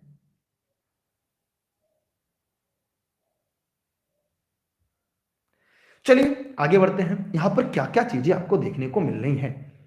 राष्ट्रीय आय का परिकलन सभी प्रकार के बचतों का योग से नहीं होता, से निर्गत आय योग से होता है, सभी योग का योग होता है। यहां पर यही नहीं होता, इसलिए इस प्रश्न का उत्तर ए होगा। आइए जानते हैं, राष्ट्रीय आय का जो परिकलन होता है, सभी प्रकार के आय का योग, सभी प्रकार के निर्गतों का योग, सभी प्रकार के आयोग के योग के द्वारा किया जाता है, न कि सभी प्रकार के बचतों के द्वारा। बचत यहां पर नहीं होगा। राष्ट्रीय आय का मतलब होता है एक वर्ष में आर्थिक क्रियाओं के परिणाम स्वरूप उत्पादित अंतिम वस्तुओं एवं सेवाओं का अंतिम मौद्रिक मूल्य के योग से होता है, जो देश के सामान्य निवासियों द्वारा घरेलू सीमा, चाहे GDP, GNP, NDP, NNP, इसके बाहर रहकर उत्पादित की गई। इनमें विदेशों से अर्जित साधन को भी सम्मिलित किया जाता है। इसलिए इस प्रश्न का उत्तर ए जो गलत है वही सही होगा, क्योंकि यहां पर जो प्रश्न है वो नकारात्मक है। ठीक है, यहां बचत नहीं होगा। हम आगे बढ़ रहे हैं अगले प्रश्न की तरफ। किसी कोई दिक्कत, कोई समस्या? चलिए, अगला प्रश्न आपके सामने है, सरकारी शेयरों का निजी स्वामी कंपनियों को बेचना क्या कहलाता है? सभी साथी फटाफट कमेंट करिएगा। जितने साथी वीडियो को लाइव देख रहे हैं जल्दी जल्दी कमेंट करिएगा। सभी साथी, सरकारी योजनाओं, जो भी सरकारी योजनाएं हैं उनको कंपनी को बेचना क्या कहलाता है? जल्दी से कमेंट करिए सभी साथी, चाहे इसे फेसबुक पे देख रहे हैं, चाहे यूट्यूब पे देख रहे हैं, जहां भी देख रहे हैं आप जल्दी से जवाब दीजिएगा मेरे प्यारे शिक्षक साथियों। सरकारी शेयरों को निजी कंपनियों को बेचना क्या कहलाता है? जल्दी से जवाब दीजिएगा। अब नहीं बताएंगे आपसे तो हम क्या कर सकते हैं? चलिए, हम आपको जरूर बताएंगे। देखिए, अगर हम ये पूछ दिया जाए कि सार्वजनिक शेयरों को, सरकारी शेयरों को निजी कंपनियों को बेचना क्या कहलाता है, तो चलिए देखते हैं। उसे हम विनिवेश कहते हैं। बहुत सारे लोगों ने इसका उत्तर सही बताया, विनिवेश कहते हैं। विनिवेश क्या है? सार्वजनिक क्षेत्र की कंपनियों अथवा उपक्रमों में सरकारी हिस्सेदारी को बेचना विनिवेश कहलाता है। इस प्रक्रिया के तहत सरकार घाटे में चल रही सार्वजनिक क्षेत्र की कंपनियों उपक्रमों के कुछ हिस्सेदारी शेयरों या बॉन्ड के रूप में बेचती है। इस प्रक्रिया के तहत मिलने वाले धन का उपयोग सरकार उस कंपनी को बेहतर बनाने में करती है, किसी अन्य दूसरी योजनाओं में लगाती है। एक आता है विकेंद्रीकरण। क्या होता है? अगर आप लोग लिख रहे हो, अगर नोट्स बना रहे हो तो आइए लिखवा देते हैं आपको, विकेंद्रीकरण क्या होता है। ठीक है, चलिए आपको लिखवा देते हैं कि विकेंद्रीकरण क्या होता है। चलिए ध्यान से लिखते हैं, विकेंद्रीकरण क्या होता है, एकदम आराम से समझिएगा। सत्ता का अनेक व्यक्तियों या इकाइयों में विभाजित होना विकेंद्रीकरण कहलाता है। समझ में आया? ठीक, अब हम और आगे देखते हैं। दूसरा, निवेश क्या होता है? अतिरिक्त धन या पूंजी, अतिरिक्त धन या पूंजी, अतिरिक्त धन या पूंजी को ऐसी जगह लगाना जहां से अतिरिक्त धन प्राप्ति या आय की संभावना हो, उसे हम निवेश कहते हैं। उसे हम क्या कहते हैं? उसे हम निवेश कहते हैं। क्लियर? कोई दिक्कत यहां से, कोई समस्या नहीं है ना? कि है? हो तो बताइएगा, बताइए सभी लोग, यहां से कोई दिक्कत तो नहीं आ रही है ना? कि कोई दिक्कत है, कोई समस्या है, नहीं है ना? ठीक, तब तो आपको और अच्छे से समझना चाहिए। अब केंद्रीकरण क्या होता है? यह राजनीतिक व्यवस्था जिसमें शासन की शक्तियां थोड़े से लोगों के हाथों में केंद्रित होती है। समुचित देश को उनका आदेश प्रभावी होता है। इसका प्रयोग कुछ राज्यों में ऐतिहासिक दृष्टिकोणों के संदर्भ में राजनीतिक प्रशासनिक निर्णय निर्माण के रूप में किया जाता है। इसलिए इस प्रश्न का जो उत्तर होगा वह बी होगा। ठीक है, थैंक यू जितने लोगों ने लाइक और शेयर किया है। और लाइक करने वाले भगवान उनकी बुद्धि विवेक को ऐसे ही बनाया रहे। ठीक है, जल्दी जल्दी कमेंट करके बताइएगा सभी साथी जो लोग वीडियो को देख रहे हैं। देखिए, जनगणना 2011 के अनुसार भारत की 10 की वृद्धि कितनी थी? बहुत आसान है। अगर भारत की 10 की वृद्धि पूछा जाए तो 17.70 था। वार्षिक जनसंख्या वृद्धि कितनी थी? जबकि वार्षिक जनसंख्या वृद्धि कितनी थी? लिख लीजिएगा, 1.64%। इंपॉर्टेंट है, एकदम इंपॉर्टेंट। मैंने आपसे बताया ना, वार्षिक भी लिख लीजिएगा और 10 की भी लिख लीजिएगा, दोनों इंपॉर्टेंट है आपके लिए। ठीक, समझ में आया सबको? कोई डाउट, कोई समस्या नहीं है ना? और हो तो बताइए सभी साथी जितने लोग वीडियो को लाइव देख रहे हैं। ठीक है, हम आगे बढ़ रहे हैं। 2011 में उत्तर प्रदेश में 10 लाख से अधिक की जनसंख्या वाले नगरीय केंद्रों की संख्या क्या थी? सभी साथी फटाफट कमेंट करें। जितने लोग इस वीडियो को देख रहे हैं, चाहे फेसबुक पे, चाहे यूट्यूब पे, जहां भी निःशुल्क लाइव देख रहे हैं, जल्दी से फटाफट कमेंट करिएगा, बताइए। क्या वो नहीं बताएंगे क्या? चलिए कोई बात नहीं, अगर आप नहीं बताते हैं तो। देखिएगा 2011 में उत्तर प्रदेश में 10 लाख से अधिक जनसंख्या वाले नगरीय क्षेत्रों को केंद्रों की संख्या कितनी थी? 7 थी। सातों का नाम पता है? नहीं पता है? लिख लीजिएगा। पहला मतलब प्रयागराज, दूसरा वाराणसी, तीसरा मेरठ, चौथा आगरा, पांचवा लखनऊ, छठा कानपुर शहर, सातवां गाजियाबाद। ये 7 ऐसे नगर हैं जिन्हें जनसंख्या 2011 के अनुसार उत्तर प्रदेश में 10 लाख से अधिक जनसंख्या वाले क्षेत्रों के अंतर्गत रखा है। बताइए, ध्यान से देखिएगा, सातों का नाम याद रहना चाहिए। प्रयागराज, वाराणसी, मेरठ, आगरा, लखनऊ, कानपुर शहर, गाजियाबाद। इसलिए इस प्रश्न का जो सही विकल्प है वो क्या होगा? शीश का राइट आंसर है। अगर आपको लग रहा है कि वास्तव में जो मैं पढ़ा रहा हूं यकीनन आपके दिल दिमाग दोनों को छू जाता है, इस वीडियो को सभी साथियों को शेयर करिएगा। पैसे नहीं कटेंगे, चाहे फेसबुक पे इस वीडियो को देख रहे हैं, चाहे यूट्यूब पे जहां भी लाइव देख रहे हैं। अगला सवाल आपका है पर्यावरण, क्योंकि मैंने बताया सभी विषय इसमें, इतिहास, भूगोल, संविधान, साइंस, कंप्यूटर, पर्यावरण, संविधान के साथ अर्थव्यवस्था, सब कुछ है इसके अंतर्गत। पर्यावरण के अनुकूलन उत्पादन पर किस प्रकार का लेबल निर्धारित किया गया है? सभी साथी जल्दी से फटाफट कमेंट करेंगे और दिए गए प्रश्न का जवाब देंगे। जल्दी से जवाब दीजिएगा सभी साथी।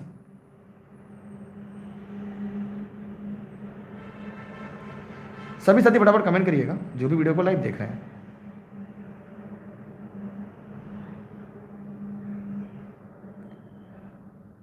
नहीं बताएंगे आप लोग? चलिए,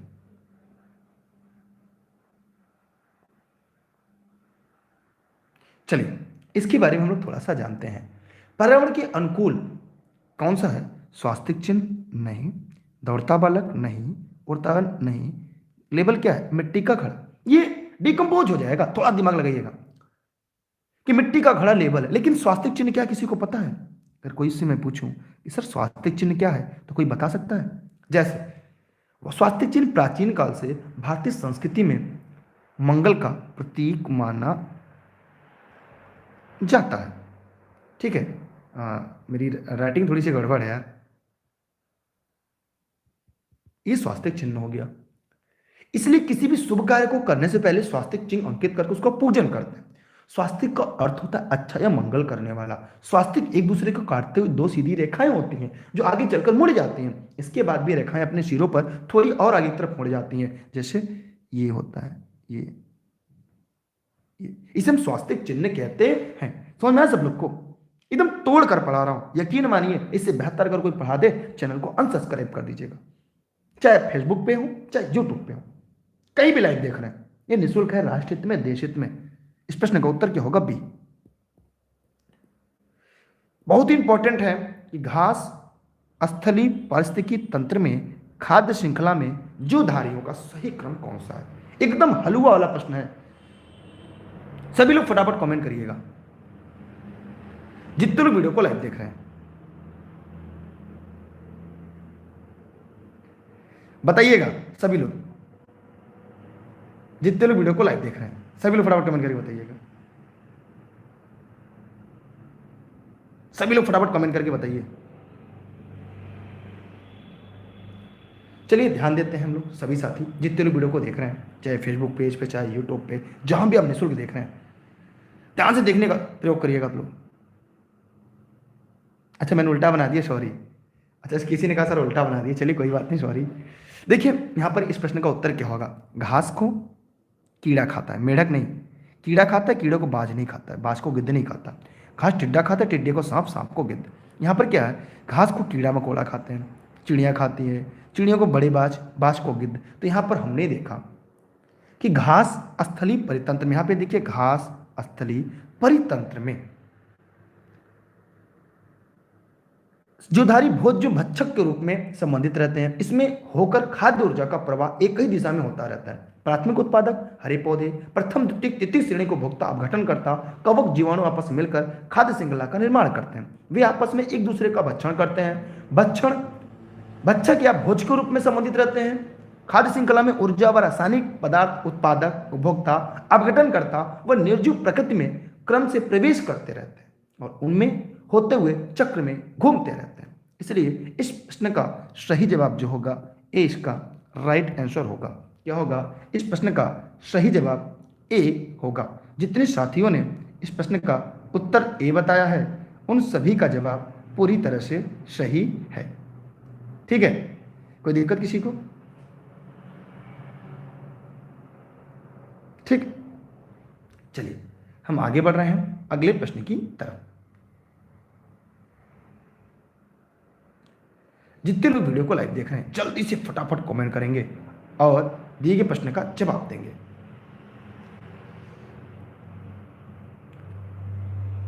जेन्योडर्म शब्द किस प्रजाति की त्वचा के लिए प्रयुक्त किया जाता है?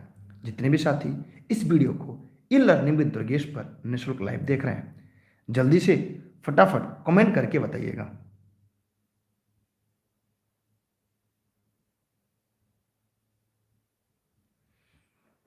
सभी लोग बताइएगा।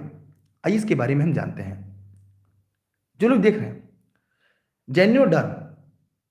जेन्योडर्म ये मंगोलायड प्रजाति के लिए होता है। किसके लिए? मंगोलायड प्रजाति के लिए होता है। इसमें श्वेत त्वचा या गौर वर्ण शब्द काकेसाइड प्रजाति के लिए, श्याम त्वचा काला वर्ण के लिए, निग्रोइड प्रजाति के लिए प्रयुक्त होता है। ठीक, चलिए आगे बढ़ते हैं। अगला है अलेक्जेंड्रिया किस देश का बंदरगाह है? सभी लोग फटाफट कमेंट करें जितने लोग वीडियो को लाइव देख रहे हैं। अलेक्जेंड्रिया, जी हाँ मेरे प्यारे शिक्षक साथियों, अलेक्जेंड्रिया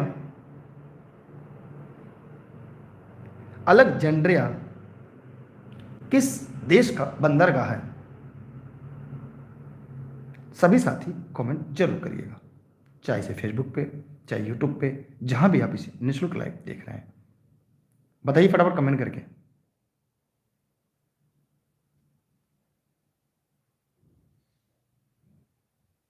बताइए सभी लोग फटाफट कमेंट करके जितने लोग वीडियो को लाइव देख रहे हैं, चाहे फेसबुक हो चाहे यूट्यूब हो।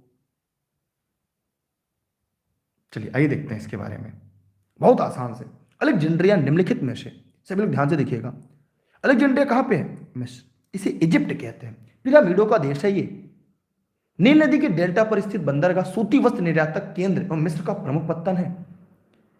अगर हम यहाँ पर कुछ लोग, इटली का प्रमुख बंदरगाह जेनोवा है। इटली का अगर हम देखें तो कौन सा है? जेनोवा है, बहुत ही प्रसिद्ध है ये। ठीक है, अगर हम यूनान की बात करें तो पिराइसा इसका प्रमुख बंदरगाह है। पिराइसा इसका प्रमुख बंदरगाह। और तुर्की का बहुत ही है हैदर पापा। ये इतने इंपॉर्टेंट है जो मैंने आपको बता दिए। ठीक, समझ में आया? जितने लोग वीडियो को देख रहे हैं सभी साथी फटाफट कमेंट करिए। सभी लोग फटाफट कमेंट करके बताइए। ठीक, जितने लोग वीडियो को लाइव देख रहे हैं सभी लोग फटाफट कमेंट करिएगा और दिए गए प्रश्न का जवाब दीजिएगा। सभी साथी, सबको समझ में आ गया? अगर आ गया तो भाई, नहीं आया तो फिर ये कमेंट करिएगा, क्योंकि मेरा उद्देश्य है आपके सिलेक्शन को आपको और नज़दीक लेके चलना। क्योंकि मैंने कहा ना, रेस के घोड़े ही तो रेस में अच्छे लगते हैं, खेत में नहीं। और अब तो रेस के घोड़े हैं, अब तो हमेशा रेस में ही अच्छे लगते हैं। ठीक है, चलिए हम और आगे बढ़ते हैं, एक कदम और ऐतिहासिक आपके लिए बढ़ाते हैं। ठीक है ना? अगला प्रश्न आपके सामने है, फ्रांस का बोर्डो बंदरगाह किस नदी के तट पर है? जल्दी से कमेंट करेंगे, कमेंट करके दिए गए प्रश्न का सही जवाब देंगे। चाहे इस वीडियो को फेसबुक पे, चाहे आप इसे यूट्यूब पे, जहां भी निःशुल्क लाइव देख रहे हैं, दिए गए प्रश्न का जवाब कमेंट बॉक्स में जरूर कमेंट करके करिएगा सभी साथी।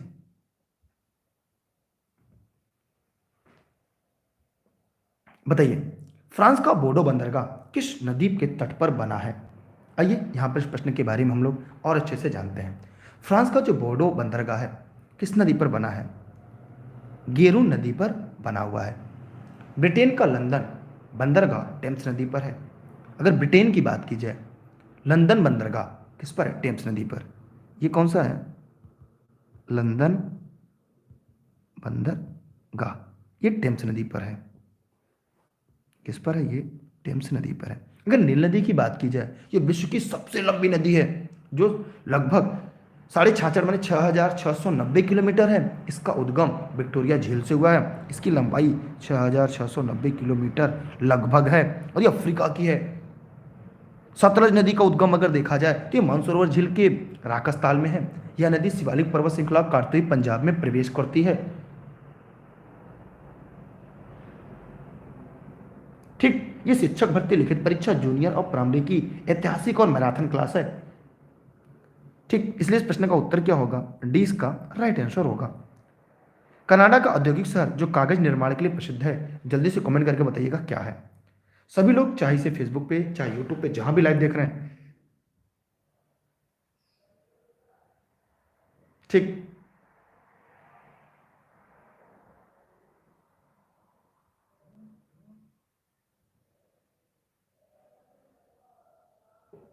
ठीक है।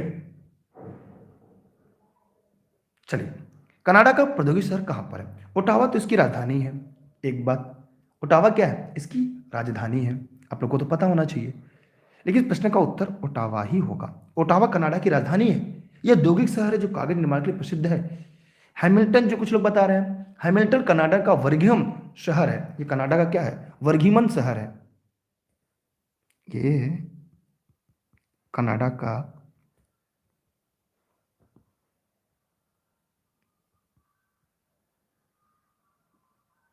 वर्गीम शहर है, जो किसके लिए? लौह इस्पात के लिए। लौह इस्पात के लिए, ठीक है। अगर वैंकूवर, कुछ लोग कह रहे हैं ये भी कनाडा में ही है। ये भी कहाँ है? कनाडा में है, लेकिन ये उत्तरी अमेरिका के लॉरेंस, लॉस एंजलिस, न्यूयॉर्क शहर के पास तीसरा सबसे बड़ा फिल्म निर्माण का क्षेत्र है। इसे उत्तरी का हॉलीवुड कहते हैं। इसे क्या कहते हैं? इसे उत्तरी का हॉलीवुड कहते हैं।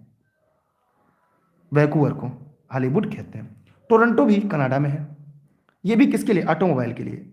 ये भी ऑटोमोबाइल के लिए ही प्रसिद्ध है। ये भी कहाँ पे है? कनाडा में ही। इसलिए इस प्रश्न का सही विकल्प जो होगा ए होगा। ओटावा राजधानी भी है। क्लियर हुआ सबको? समझ में आ गया ना? चलिए, क्लियर हो रहा है ना? वीडियो को शेयर जरूर करिएगा यार, चाहे फेसबुक पे चाहे यूट्यूब पे। अपने 10-10 साथियों को प्रतिदिन जोड़िए। अगर आप चाहते हैं क्लास लंबी चल, वरना 10 क्लास के बाद हम बंद कर देंगे अगर आप लोगों को इसका प्रतिफल नहीं मिलेगा। डेनमार्क का कोपेनहेग नगर प्रसिद्ध है। तो पहले डेनमार्क की राजधानी बताइएगा सभी लोग। देखिए, अगर हम डेनमार्क की बात करें तो किसके लिए प्रसिद्ध है? सभी लोग फटाफट कमेंट करें जल्दी से। सभी लोग फटाफट कमेंट करिएगा। कमेंट करके दिए गए प्रश्न का जवाब दीजिएगा।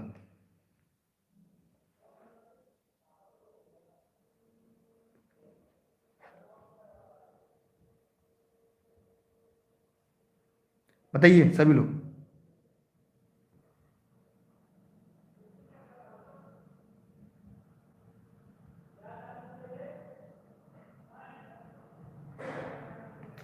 चलिए, ध्यान दीजिएगा। ये होगा डेयरी उद्योग। क्या होगा?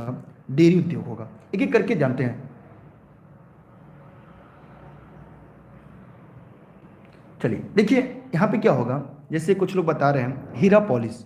तो हीरा पॉलिश क्या है? एमस्टर्डम। एमस्टर्डम। एमस्टर्डम कहाँ पे है? नीदरलैंड में। नीदरलैंड में, ठीक है। रेशम उद्योग, अगर रेशम उद्योग देखा जाए तो मिलान। मिलान कहाँ पे है? इटली में। मोटरसाइकिल, तुरीन। ये कहाँ पर है? इटली में है, ठीक। डेयरी उद्योग, डेनमार्क का कोपेनहेग। डेनमार्क का कोपेनहेग। सबको क्लियर हो गया? चारों विकल्प क्लियर हुआ? देखिए, मेरा उद्देश्य चारों विकल्प को विस्तृत व्याख्या करना। आराम आराम से पढ़िए। सिलेक्शन का कोई शॉर्टकट नहीं होता। सिलेक्शन के लिए आपको लॉन्ग टर्म पढ़ना पड़ेगा, ठीक। वीडियो को जरूर शेयर करिएगा। सिलेक्शन लेने वाले ही पढ़ें, बाकी के लिए वीडियो काम का नहीं है। चलिए, निम्नलिखित में से किस राज्य में दक्षिण पश्चिम मानसून द्वारा वर्षा नहीं होती? यहां पे प्रश्न ध्यान दीजिएगा, नहीं पूछा गया है। ध्यान दीजिएगा, जो भी साथी वीडियो को लाइव देख रहे हैं, यहाँ पे प्रश्न जो है, ठीक, सभी लोग फटाफट कमेंट करके बताइएगा, जितने लोग वीडियो को लाइव देख रहे हैं।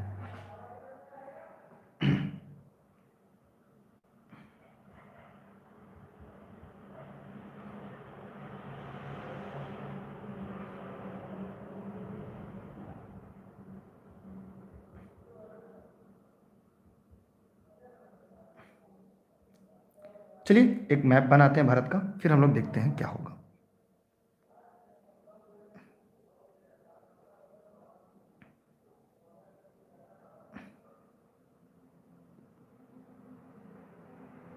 ठीक है, माना ये भारत है। अब यहां पर प्रश्न का उत्तर आ रहा है कि किसे छोड़कर। ध्यान दीजिएगा, दक्षिण पश्चिम जो मानसून होता है, दक्षिण पश्चिम मानसून जो होता है, आइए इसको एकदम अच्छे से डिफाइन करके बताएंगे। क्योंकि जो तमिलनाडु है ना, यहाँ पे लौटते मानसून से वर्षा होती है। बाकी राजस्थान, कर्नाटक, पंजाब में ये दक्षिण पश्चिम से होती है। अगर आप कहें इसको हम अच्छे से व्याख्या कर दें, देखिए मैं थोड़ा शॉर्टकट में पढ़ा रहा हूँ, ध्यान से समझिएगा।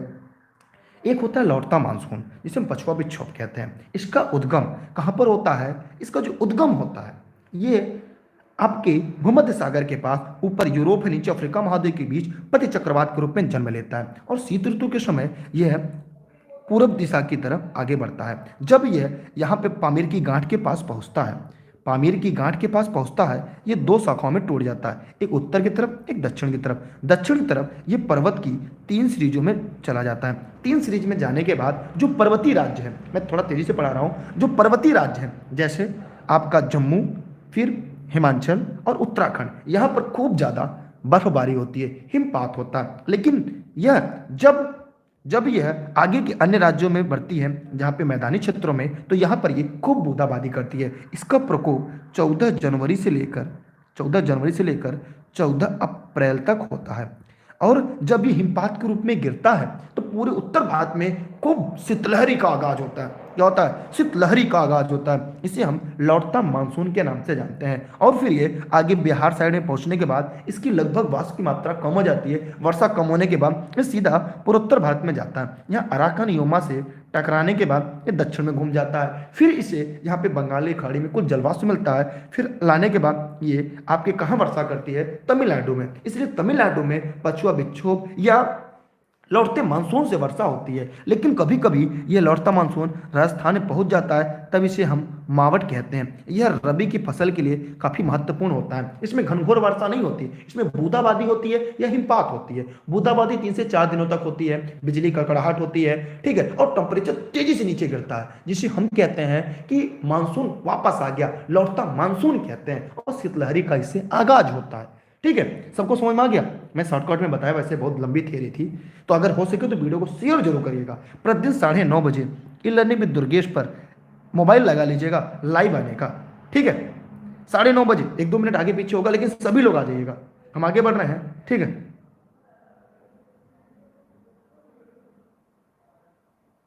ठीक, चलिए हम आगे बढ़ रहे हैं अगले प्रश्न की तरफ। अगला है, ध्यान दीजिएगा, निम्नलिखित नदियों में से किसके स्रोत बिंदु लगभग एक ही हैं? एकदम इंपॉर्टेंट प्रश्न है। सभी लोग, चाहे आप इसे फेसबुक पे, चाहे यूट्यूब पे, जहाँ पे निःशुल्क लाइव देख रहे हैं, जल्दी से कमेंट करिएगा। देखिए, अगर हम यहाँ पे बात करें कि सभी का उद्गम स्थल क्या होगा, कि मैं आपसे बार बार निवेदन कर रहा हूँ कि मुझे लग रहा है यार मैं बेहतर पढ़ा रहा हूँ। अगर आपको लग रहा है तो इतना सपोर्ट करिए, अच्छी चीज़ें लोगों तक पहुंचाइए, ताकि मुझे भी मोटिवेशन मिले यार, मैं और अच्छे से आपको पढ़ाऊँ और अच्छे से वीडियो बनाऊँ, मैं और लंबी क्लास लूँ। ठीक है, देखिए, अगर हम ब्रह्मपुत्र की बात करें और गंगा, तो ब्रह्मपुत्र यहाँ से निकलती है और गंगा यहाँ से निकलती है, मतलब दोनों अलग अलग है। ठीक, ताप्ती और ब्यास, ब्यास नदी अलग और ताप्ती अलग। ठीक है, ताप्ती यहाँ और ब्यास यहाँ, तो ये दोनों अलग अलग हो गए, ये भी गलत। ब्रह्मपुत्र और सिंधु, सिंधु और गंगा, सिंधु यहाँ से, गंगा यहाँ से, तो ब्रह्मपुत्र और सिंधु नदी लगभग एक ही जगह से मानसरोवर झील के पास राक्षसताल से निकलती है। ब्रह्मपुत्र नदी तिब्बत के मानसरोवर झील के निकट से देखिए, मैं ब्रह्मपुत्र नदी पढ़ा रहा हूँ, ध्यान से देखिएगा, सभी लोग ध्यान से पढ़िएगा, यकीन मानिए, इससे बेहतर क्लास यूट्यूब पर मिल जाए तो चैनल को सब्सक्राइब कर दीजिएगा। देखिए, ब्रह्मपुत्र नदी यहाँ से निकलती है, तो इसका नाम होता है सांगपो। क्या होता है? सांगपो। सांगपो नदी जब भारत में प्रवेश करती है तब दिहांगार से, तब इसका नाम हो जाता है दिहांग नदी। यहाँ पे सांगपो नदी, यहाँ पे दिहांग नदी। फिर ये धीरे धीरे असम में जाती है। असम में इसे ब्रह्मपुत्र कहते हैं। क्या कहते हैं? इसे हम ब्रह्मपुत्र के नाम से असम में जानते हैं। फिर ये और आगे निकलती है, फिर इसे हम जमुना नदी कहते हैं। कौन सा? जमुना नदी कहते हैं। इधर से यह पद्मा से मिलती है, इधर से बराक, तब इसकी संयुक्त धारा को हम मेघना नदी कहते हैं। कौन सी नदी? मेघना नदी कहते हैं। ये ब्रह्मपुत्र के इतने नाम है। ये क्या थे? ब्रह्मपुत्र के इतने नाम हो गए। अगर आपको समझ में आ गया तो जरूर शेयर करिएगा, ठीक है। अच्छा, सिंधु नदी भी यहाँ से निकलती है, भारत में प्रवेश करती, फिर आगे बढ़ती हुई यहाँ से पंचनद आती है, मुल्तान में मिलती है, ठीक है। ये भारत के काराकोरम और लद्दाख श्रेणी के बीच से गुजरती है, ठीक है। गंगा नदी उत्तराखंड के उत्तरकाशी गोमुख के गंगोत्री से निकलती है। ताप्ती नदी बैतूल जिले से निकलती है, मुल्ताई नामक स्थान के सतपुरा श्रेणी से। ब्यास नदी रोहतांग दर्रे के समीप ब्यास कुंड से निकलती है। ब्यास नदी सतलज नदी की सहायक नदी है। ब्यास नदी जो है सतलज नदी की सहायक नदी है, ठीक है। सबको समझ में आ गया? ये जौनपुर जनपद से आपके लिए निःशुल्क क्लास चलती है। आप इसके लिए टेलीग्राम जरूर ज्वाइन करिएगा। दुर्गेश सर सर्च करके ई लर्निंग विद दुर्गेश, जो डिस्क्रिप्शन में लिंक है। Facebook page e learning with Durgesh, Instagram, Twitter, YouTube e learning with Durgesh है। गंगा नदी भी कहें तो पढ़ा दें, लेकिन नदी के लिए छोड़ के रखिएगा, लेकिन वीडियो को जरूर शेयर करिएगा। सभी साथियों से मेरा विनम्र निवेदन है। क्या आप लोग कल 9:30 बजे लाइव रहेंगे? निम्नलिखित में से अध्यारोपित नदी का उदाहरण है, जल्दी से कमेंट करके बताइए। निम्नलिखित में से अध्यारोपित नदी का उदाहरण कौन सा है? सभी साथी फटाफट कमेंट करके बताइएगा।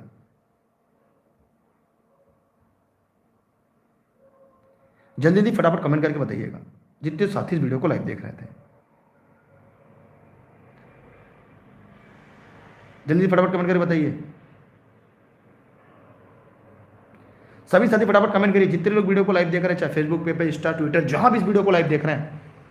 चलिए मैं थोड़ा तेजी पढ़ा रहा हूं क्योंकि आप लोग सपोर्ट नहीं कर रहे हैं। चंबल नदी को कहते हैं। देखिए, चंबल नदी अध्यारोपित अपवाह प्रतिरूप का उदाहरण है। जैसे नदी निकलती है, ऐसे ऐसे निकलते हुए अध्यारोपित प्रतिरूप का निर्माण करती है। और पता, ये सूख जाने के बाद जो धारा प्रवाहित होती है, इसे अध्यारोपित या पूर्वारोहित नदी कहते हैं। इसे पूर्वारोहित नदी भी कहते हैं, लिखना चाहे लिख लीजिएगा। इसे हम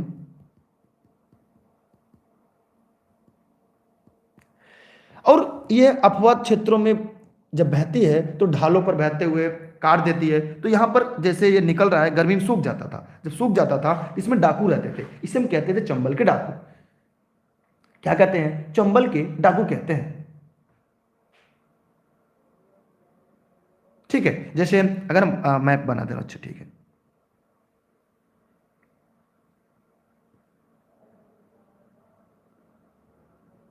माना है हमारा भारत है, तो देखिए यहाँ पर ये आपका दक्कन का पठार हो गया, ठीक है। यहाँ मालवा का पठार हो गया। तो ये मालवा पठार ढाल जो है ये उत्तर की तरफ है, तो ये नदी कहाँ? उत्तर की तरफ भागती है, तो ये पूर्व की तरफ भागती है, इसे पूर्वारोहित कहते हैं। और ये भागते समय क्या होती है? खड्ड का निर्माण करती है। किसका? खड्ड का निर्माण करती है, जिसे हम, और खड्ड के निर्माण करने की वजह से इसे यहाँ पे चंबल के डाकू होते हैं। इसलिए यहाँ पे चंबल घाटी है, चंबल के डाकू आप लोगों ने सुना होगा, तो यहीं से, ठीक है। चंबल डाकू कहाँ से? यहीं से, ठीक। किसी को दिक्कत हो, कोई समस्या हो तो जरूर कमेंट करके पूछ सकते हैं। हम आगे बढ़ रहे हैं अगले प्रश्न की तरफ। स्क्रीनशॉट क्लिक करके रखिएगा, बाकी आपकी इच्छा। चलिए, कौन सा सुमेलित नहीं है? 3 है और 1 नहीं है। जल्दी से फटाफट कमेंट करके बताइएगा।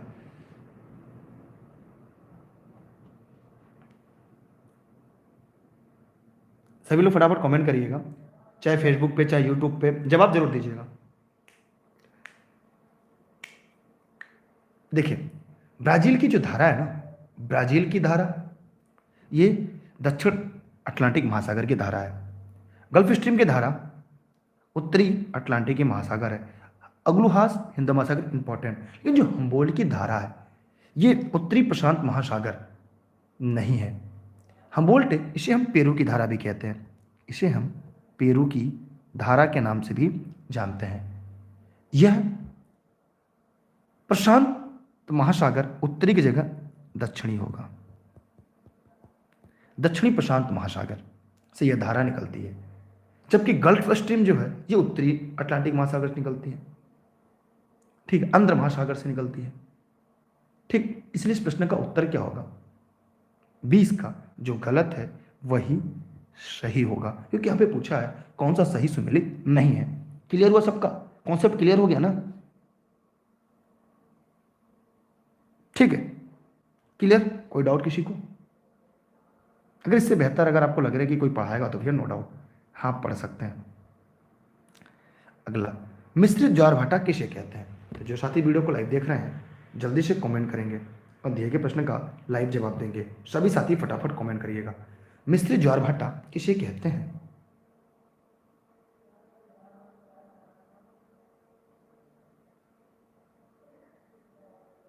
जल्दी फटाफट कमेंट करिएगा। जितने लोग इस वीडियो को लाइव देख रहे हैं सभी साथी फटाफट कमेंट करें, चाहे वो फेसबुक पे चाहे यूट्यूब पे, जहां भी इस वीडियो को निःशुल्क लाइव आप देख रहे हैं जरूर कमेंट करिएगा।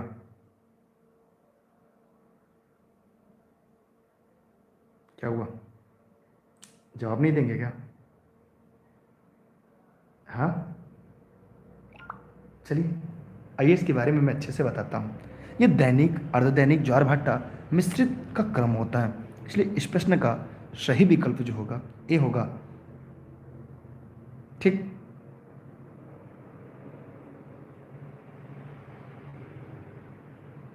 ध्यान दीजिएगा सभी साथी। हम लोग यहाँ पर देखेंगे कि जो लोग लाइव देख रहे थे, मिश्रित ज्वार भाटा किसी भी स्थान में प्रत्येक दिन बार बार आने वाला ज्वार भाटा, मैं अच्छे से समझा दूंगा लेकिन आपकी संख्या बहुत कम है वरना मैं पूरा समझा देता। यहाँ पे दैनिक ज्वार 12 घंटे 26 मिनट के बाद आता है। यह ज्वार के 2 केंद्रों के कारण होता है। दोनों ज्वार की ऊंचाई जो होती है दोनों भाटा की ऊंचाई के समान होती है। मिश्रित ज्वार भाटा क्या होता है? अर्धदैनिक ज्वार में असमानता को प्रकट करने की स्थिति को हम मिश्रित ज्वार भाटा कहते हैं। दिन में 2 ज्वार आते हैं परंतु एक ज्वार की ऊंचाई दूसरे ज्वार की अपेक्षा कम तथा एक भाटा की ऊंचाई दूसरे की अपेक्षा कम होती है। इसलिए इस प्रश्न का उत्तर क्या होगा? ए होगा। ठीक है, इसको बढ़िया मैप पे समझाते लेकिन आप लोग की संख्या बढ़ने की जगह कम हो रही है। चलिए अगला है, डेटम रेखा क्या है?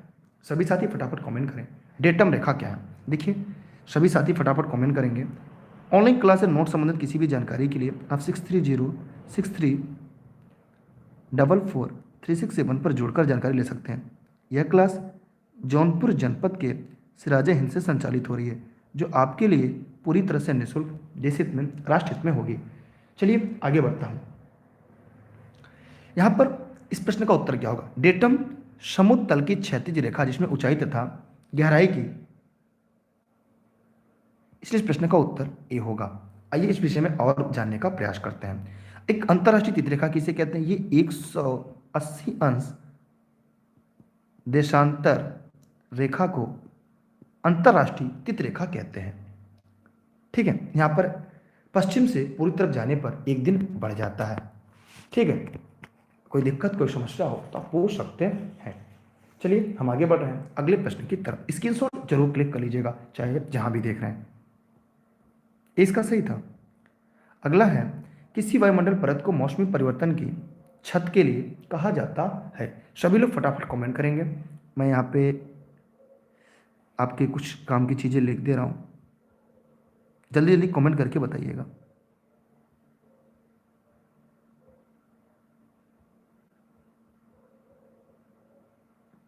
चलिए, टेलीग्राम पे आप सभी लोग जुड़े रहेंगे, लिंक इसमें दिया गया। जो साथी अभी तक नहीं जुड़े हैं, नए साथी सब्सक्राइब करके बेल आइकन में दबा लेंगे। दुर्गेश सर सर्च करना होता है बिना स्पेस के, और ई लर्निंग पे दुर्गेश जुड़ जाएंगे जहाँ पे सब कुछ आपको निःशुल्क मिलेगा। आइए देखिए, हमारी पृथ्वी होती है, पृथ्वी के सबसे पास का जो मंडल होता है उसे हम क्षोभ मंडल कहते हैं। इसे हम ट्रोपो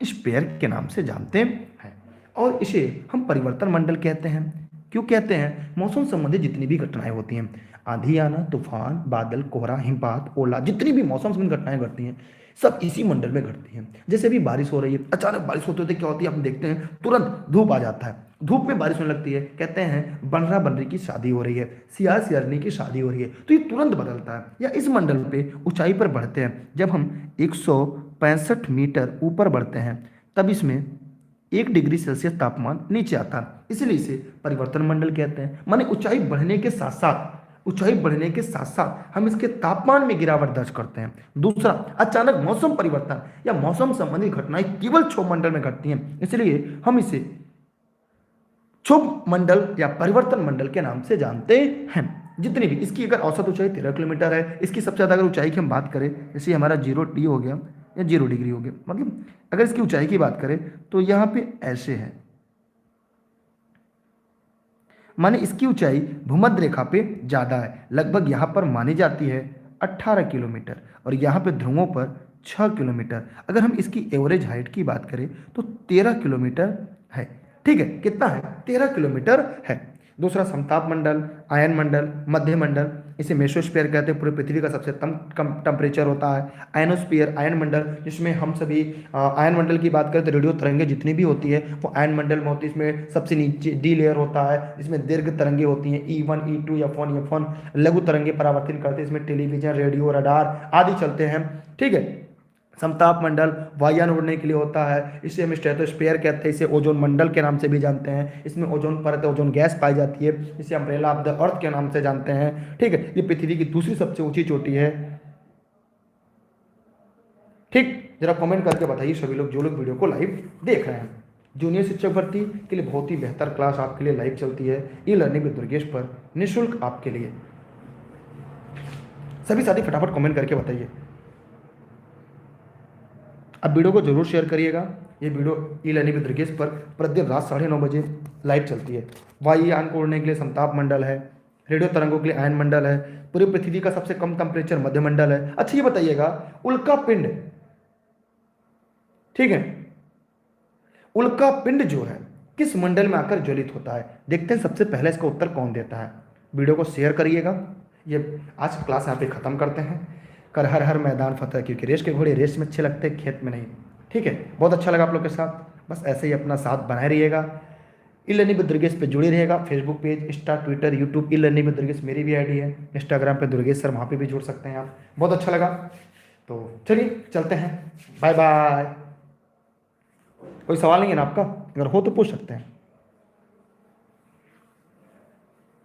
चलिए, उल्कापिंड जो जलता है मध्यमंडल में, मध्यमंडल में उल्कापिंड आकर जल जाता है।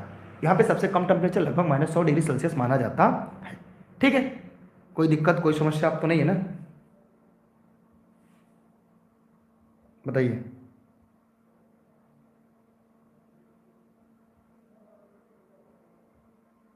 आगे बढ़े तो चलिए चलते हैं, बाय बाय। जय हिंद, जय भारत। अब की बार एक सीट हमार, अब की बार नौकरी हमार। क्लास कैसी लगी? क्लास खत्म होने के बाद अंत तक बताइएगा। ठीक है, जय हिंद, जय भारत, बेस्ट ऑफ लक।